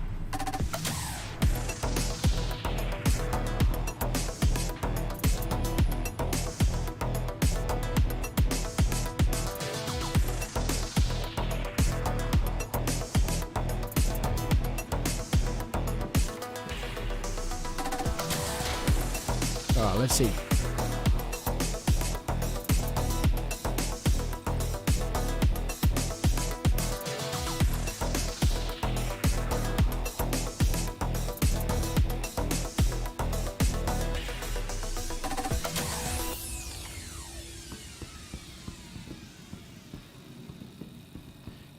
Package is taken. So maybe that's what it is. I'll have to find out where that mission comes from.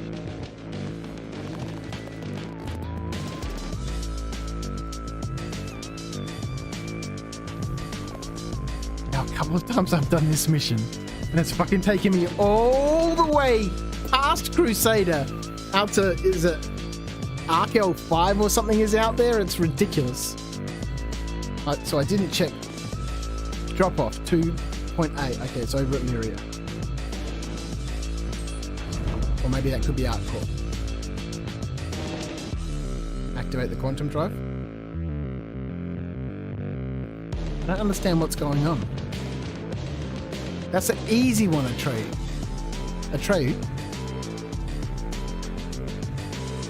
What's going on tonight? Activate the quantum drive. Don't understand.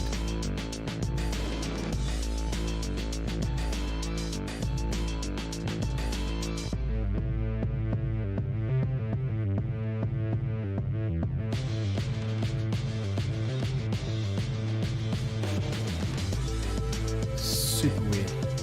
Alright, let's just restart him and see what happens. Okay, we need to map a course there.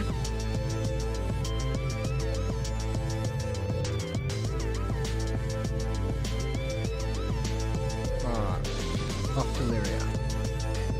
Hang on, that's where we're collecting packages from.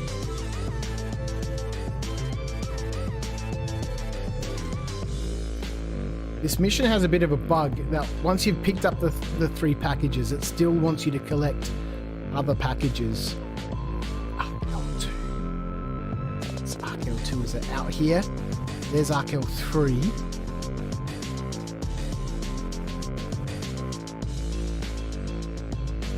Arkel 5. Put in here. Her L2, her L1. Arc L4, drop off Arc L2.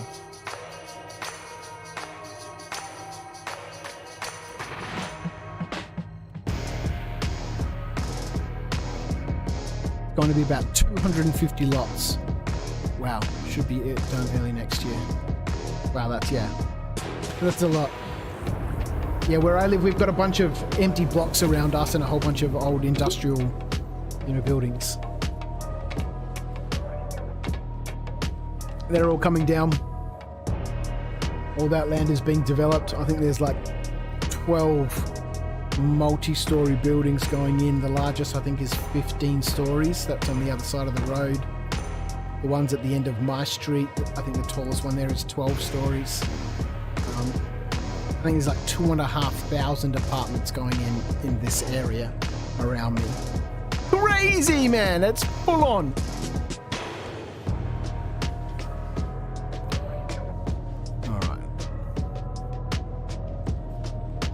It's not a bug, it's a feature to stimulate the brain. This is true. We have a massive townhouse development going on up the road. They think that it will increase traffic in the area by 3,000 to 5,000 vehicles. Yeah, it's crazy, man.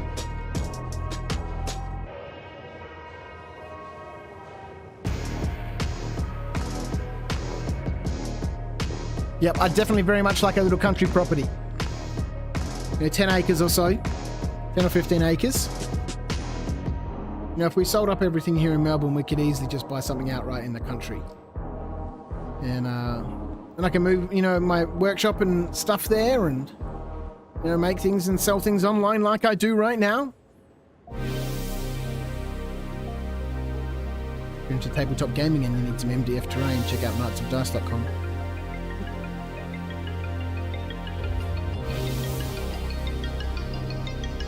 Right. So the only problem with the end of this mission is that you've got to carry the boxes in one by one. It's super annoying. Why have we not got... Oh yeah. The whole double spool thing when you're coming into one of these stations. I need to spool twice for some reason. I'd love to do that, but you end up paying more to live due to prices, fuel costs, etc. It depends on what you're doing, man. I wouldn't be going anywhere. People want to see me, they can come and see me. Otherwise, the whole point of me of being there is to fucking be out of people's way. But yes, it's it's a big change in lifestyle. Obviously, it's not easy for friends to just pop past. They come and stay the night.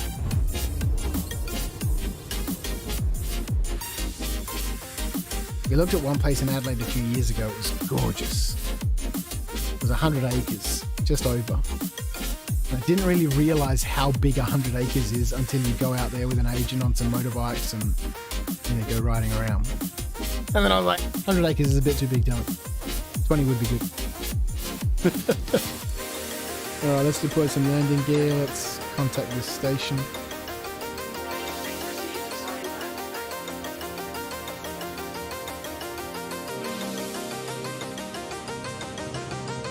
Where are you sending me? Into the bowels, hey? Into this weird little one just sitting on the inside here. Why? Why can't I have one on the outside? Is it because of the armor I'm wearing?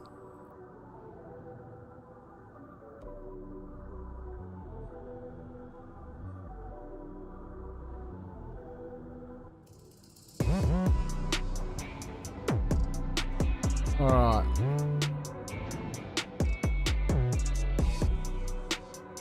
Now, we need to carry one box at a time inside. Engines off. Lovely. When I lived in the country, my cost of living was huge, even though my quality of life was wonderful.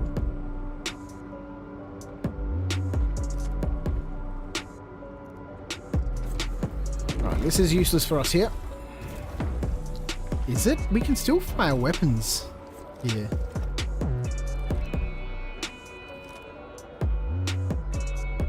No. It's weird because you can still fire your ship weapons at stations like this. Oh, have we got this stupid bug happening again? Damn it.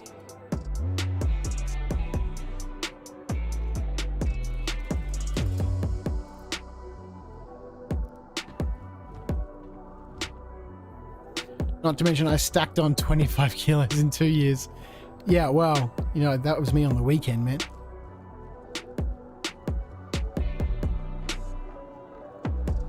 That's why you have a guest room and backup folding couch and bed. Yeah. Yeah, I would, it'd very much be, a lifestyle thing for me. Put in a whole bunch of produce and stuff. I'm lucky enough that I work for myself. And, if we sold our house here, this one we're in, I think we'd do reasonably well. I'm very thankful to be in quite a fortunate position. But if we did buy something in the country, I'm sure we could move there sort of mortgage free, which frees up a huge amount of necessary income. Galleria? I reckon, yeah. Normally it is. When I went to Art Corp today to sell the gold, the goddamn hangar was seriously big enough for 3 Hercules. Well, they're using those big hangars at the moment, you know, maybe just because there's so many more people around. I'm not really sure, but I don't think I've ever been to this station before. Actually, I might have come here to pick up a probe once.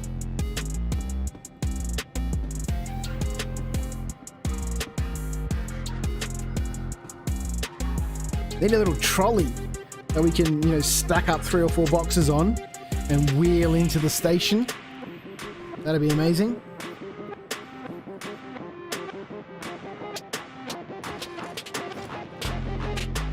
All I had was my tiny little Titan.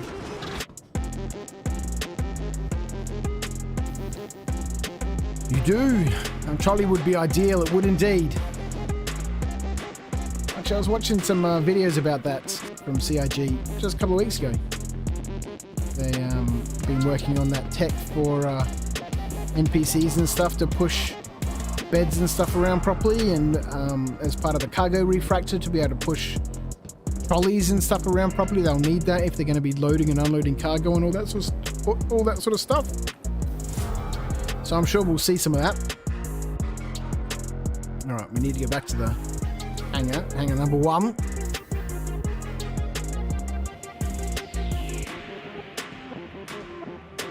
I logged into the PTU the other day, and there were 4 people on the server, and all these NPCs are walking around doing things. You could follow one, they'd walk around and go up to a machine, then walk off, and then they'd come and stand over here for a bit.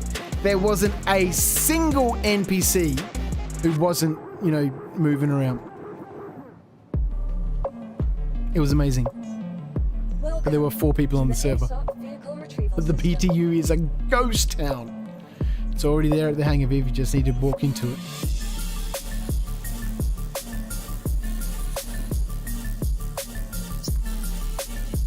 And so this is why you hear people constantly talking about, you know, server meshing and stuff. You know, once we get server meshing, the AI will be able to do what the AI does. It is actually very intelligent.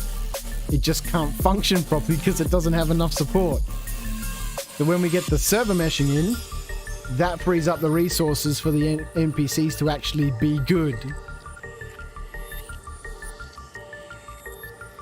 And not just these clowns walking around the stations, but, you know, the AI, the NPCs that you fight in bunkers and stuff. You know, that's why everyone says, you know, we need server meshing. Because when the servers are, when there's nobody on there and it's not doing anything, the NPCs are amazing. And you see that in CIG's videos and stuff. And they've spoken about it many times. That we need to have the server loads dynamically shared and meshed across, you know, a wider portal of services.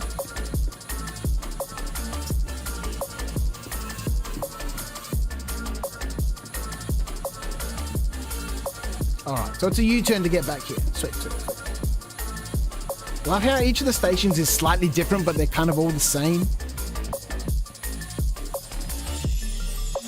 Like they've, you know, these stations have been constructed from componentry.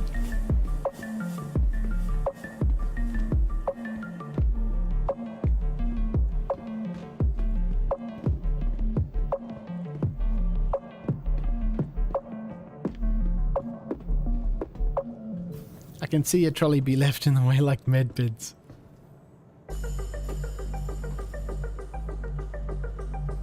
Yeah, for sure. I think you'll see that sort of stuff as, you know, we continue to progress. You'll see NPCs moving that stuff out of the way, and where it can't be moved out of the way, it will just be reset. Kind of like they have the lifts right now in the PTU. If the lift isn't working, it resets itself after 60 seconds. It, you know, respawns itself. That you'll see, you know, NPCs trying to move beds and, you know, clean up and do things and all that sort of business. And if they're not able to do that, then, you know, whatever they were looking at will be despawned back this way. This bed can't be moved. It's not operating correctly. You know, despawn it.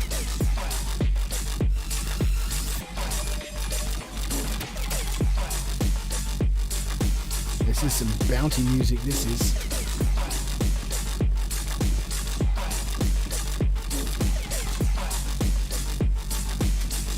Oh, wait a minute.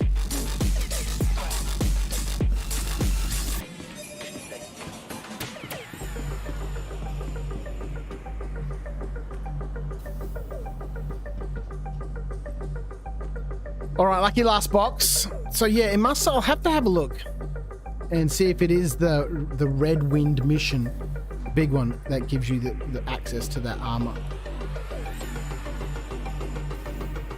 It must be, because this just seems way too common.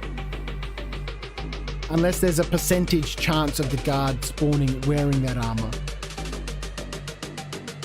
Because this type of mission you can almost do back to back. And so maybe there is just a percentage chance that the dude wearing that cool armor will spawn. Do not know. Requires a bit of looking.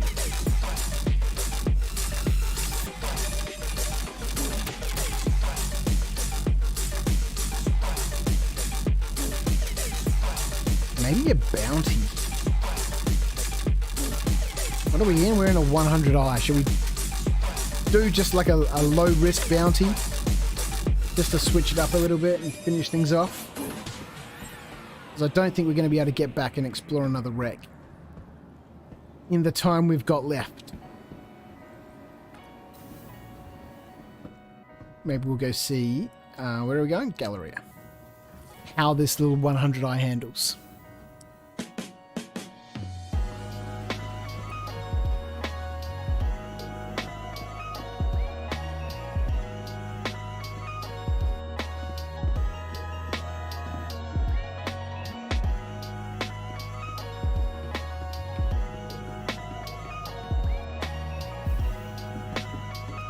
Let's drop this away, and then we'll see if we can find some mission to shoot some baddies.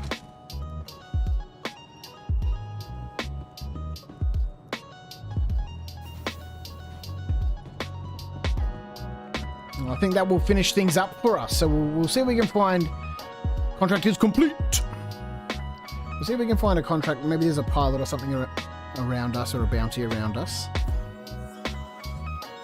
Thank you so much for tuning in for our Monday stream here. Now we need to get back closer to some civilization to pick up a beacon. Thank you for joining me here on our Monday stream. Crouch After Dark. My name is Viv. If you've not tuned in before, hi, welcome. Thanks for checking out the channel. Thanks for popping into the stream. Let's go back to the hangers and habs. I stream 3 days a week here on YouTube on Mondays, Wednesdays, and Saturdays.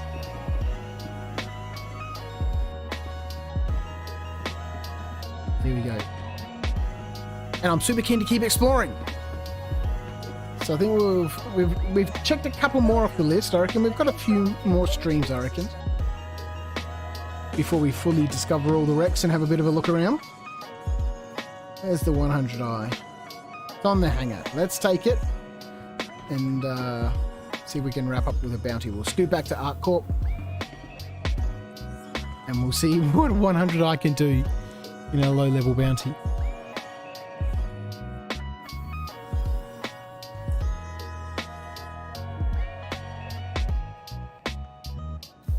Don't know what's different between now and Saturday, but OBS hasn't dropped any frames. Zero problems over there. YouTube hasn't had any sort of issues. Things seem to be running okay, which is good. Which is very good.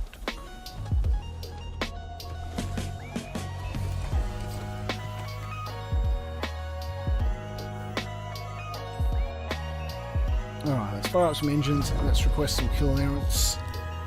The hangar doors open, we'll head back to ArcCorp.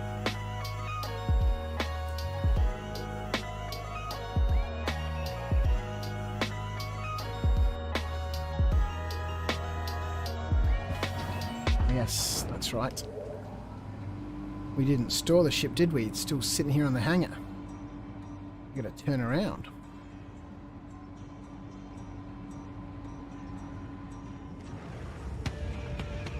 Retract landing gear. Oh, wow. I wonder what has happened to my voice attack. Activate the quantum drive. Yeah. Wow. Maybe I need to reteach it how to listen. Maybe Windows is wigged out. Which is probably what's happened. Are there many people on the server? Yep. 87 of 114.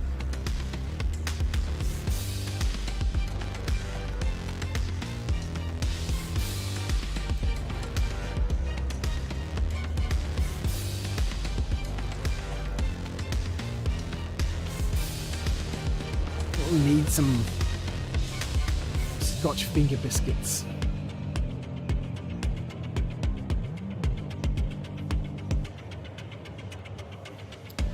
No, it's not too bad at all. No 30Ks tonight. No, I haven't had any 30Ks. There's been no crashes. It's been relatively stable tonight. Things have been good. Outside of dying, it's alright. That death count has gone up to 19. Outside of being ganked by pirates for a second time at wreck sites, it hasn't been too bad. We'll finish up here by killing some dude in this 100i. Got size 1 weapons on this ship. We can do it.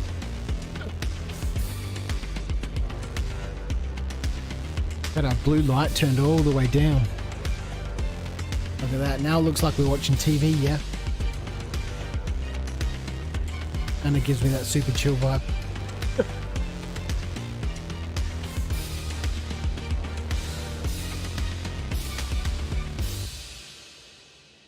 Alright. Oh. What have you got for us?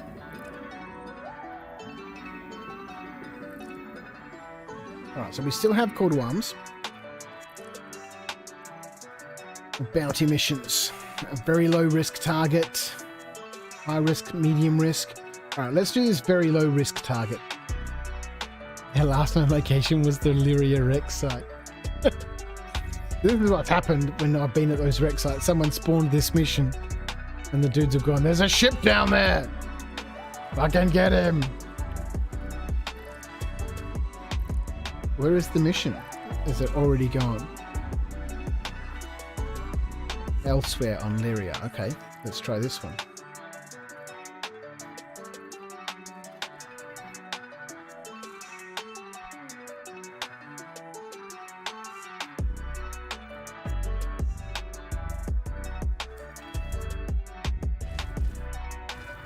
Alright, we've got two little pop shooters. Two little cannons. M4As. They're size 3 cannons. Doesn't have size 3 weapons on it, this little ship. Maybe they're size 2. The M4A. I thought that was size 3. Oh no, that's the M5A. Maybe, yeah, they're size 2. Little size 2 cannons. Alright. Attackers join us in the chat. How are you? Hope you've had a wonderful weekend. I hope you're having a wonderful Monday. We've been adventuring about trying to loot and survive some wrecks. And we've died at one, fell off a cliff, broke our leg, got trapped in some rocks, bled out. And then we got ganked by pirates at the second one. From NPCs. We got ganked by pirates on Saturday too.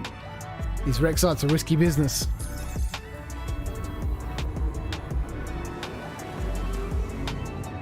Where'd that radar lock come from?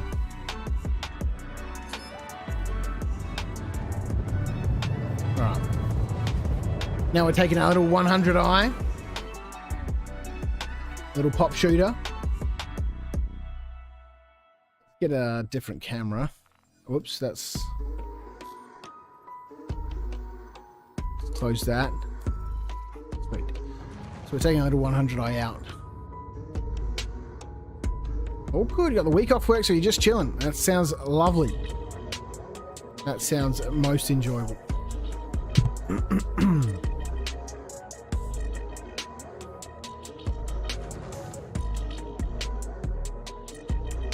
A very low risk target.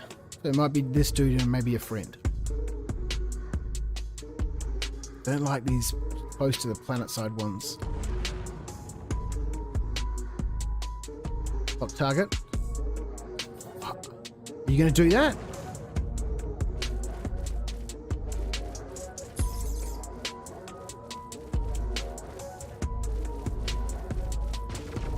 I kind of need you to work in combat, Atreyu.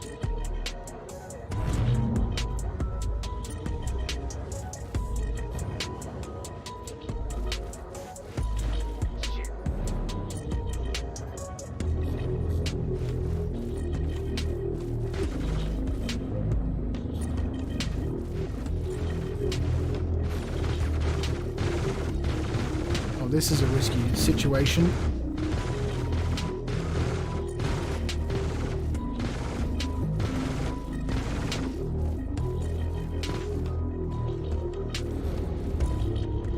I don't even know if these little cannons are doing anything to this dude. His shields are down. Nope, they're back up.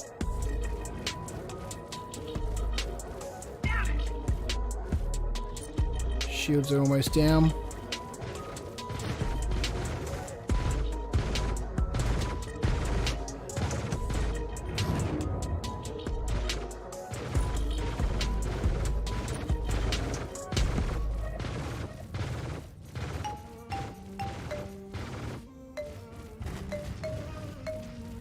My shields are down.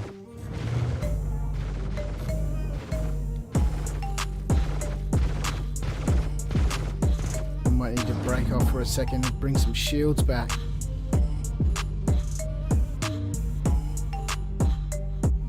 Out of shields. Right.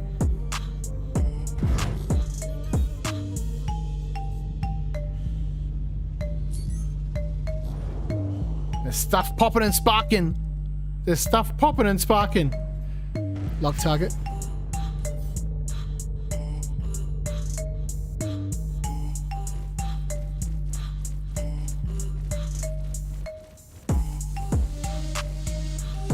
Jesus. That was a slow pass.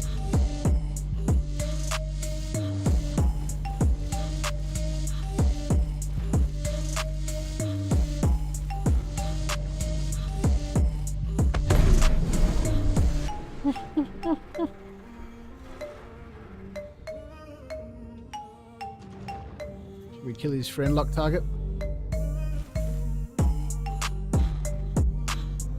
Did he just bail? No.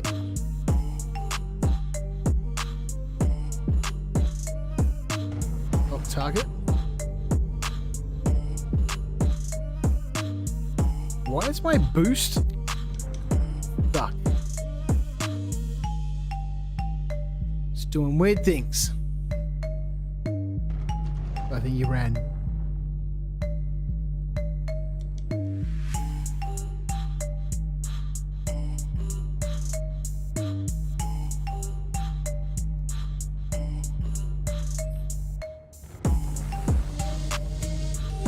Just watching my boost, because it just seems to continuously be used. I think one of my hotkeys or something is doing something weird.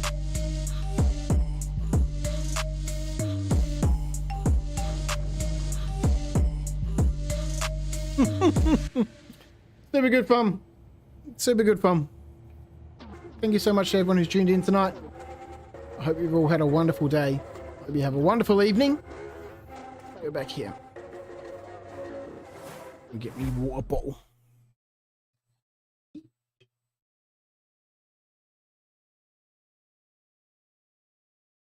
Think you may need a bit of polish when you land.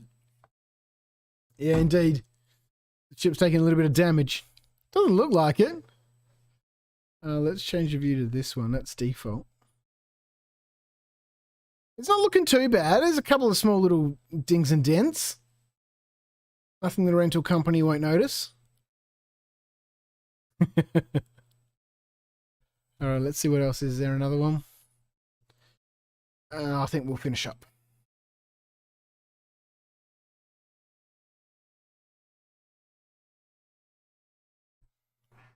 No.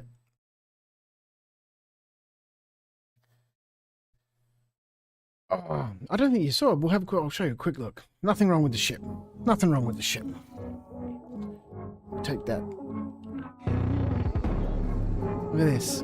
Going back. We're going back with a nice clean ship. One small little dent just up in the bottom there. But otherwise, that's not too bad. Not too bad. I think that was an eclipse we took down, I think. Anyway, thank you so much for tuning in. I hope you've all, like I said, had a wonderful day. Thank you so much for checking out and hanging out with me in the chat tonight. It's been great fun. Let's get this on for our final goodbyes. I will see everyone on Wednesday. I will probably put something up on the Discord this week, maybe tomorrow for the next Thunder Bowl. I think I might run a Thunder Bowl event on Saturday. So if you want to get involved in that, make sure you check out the Discord.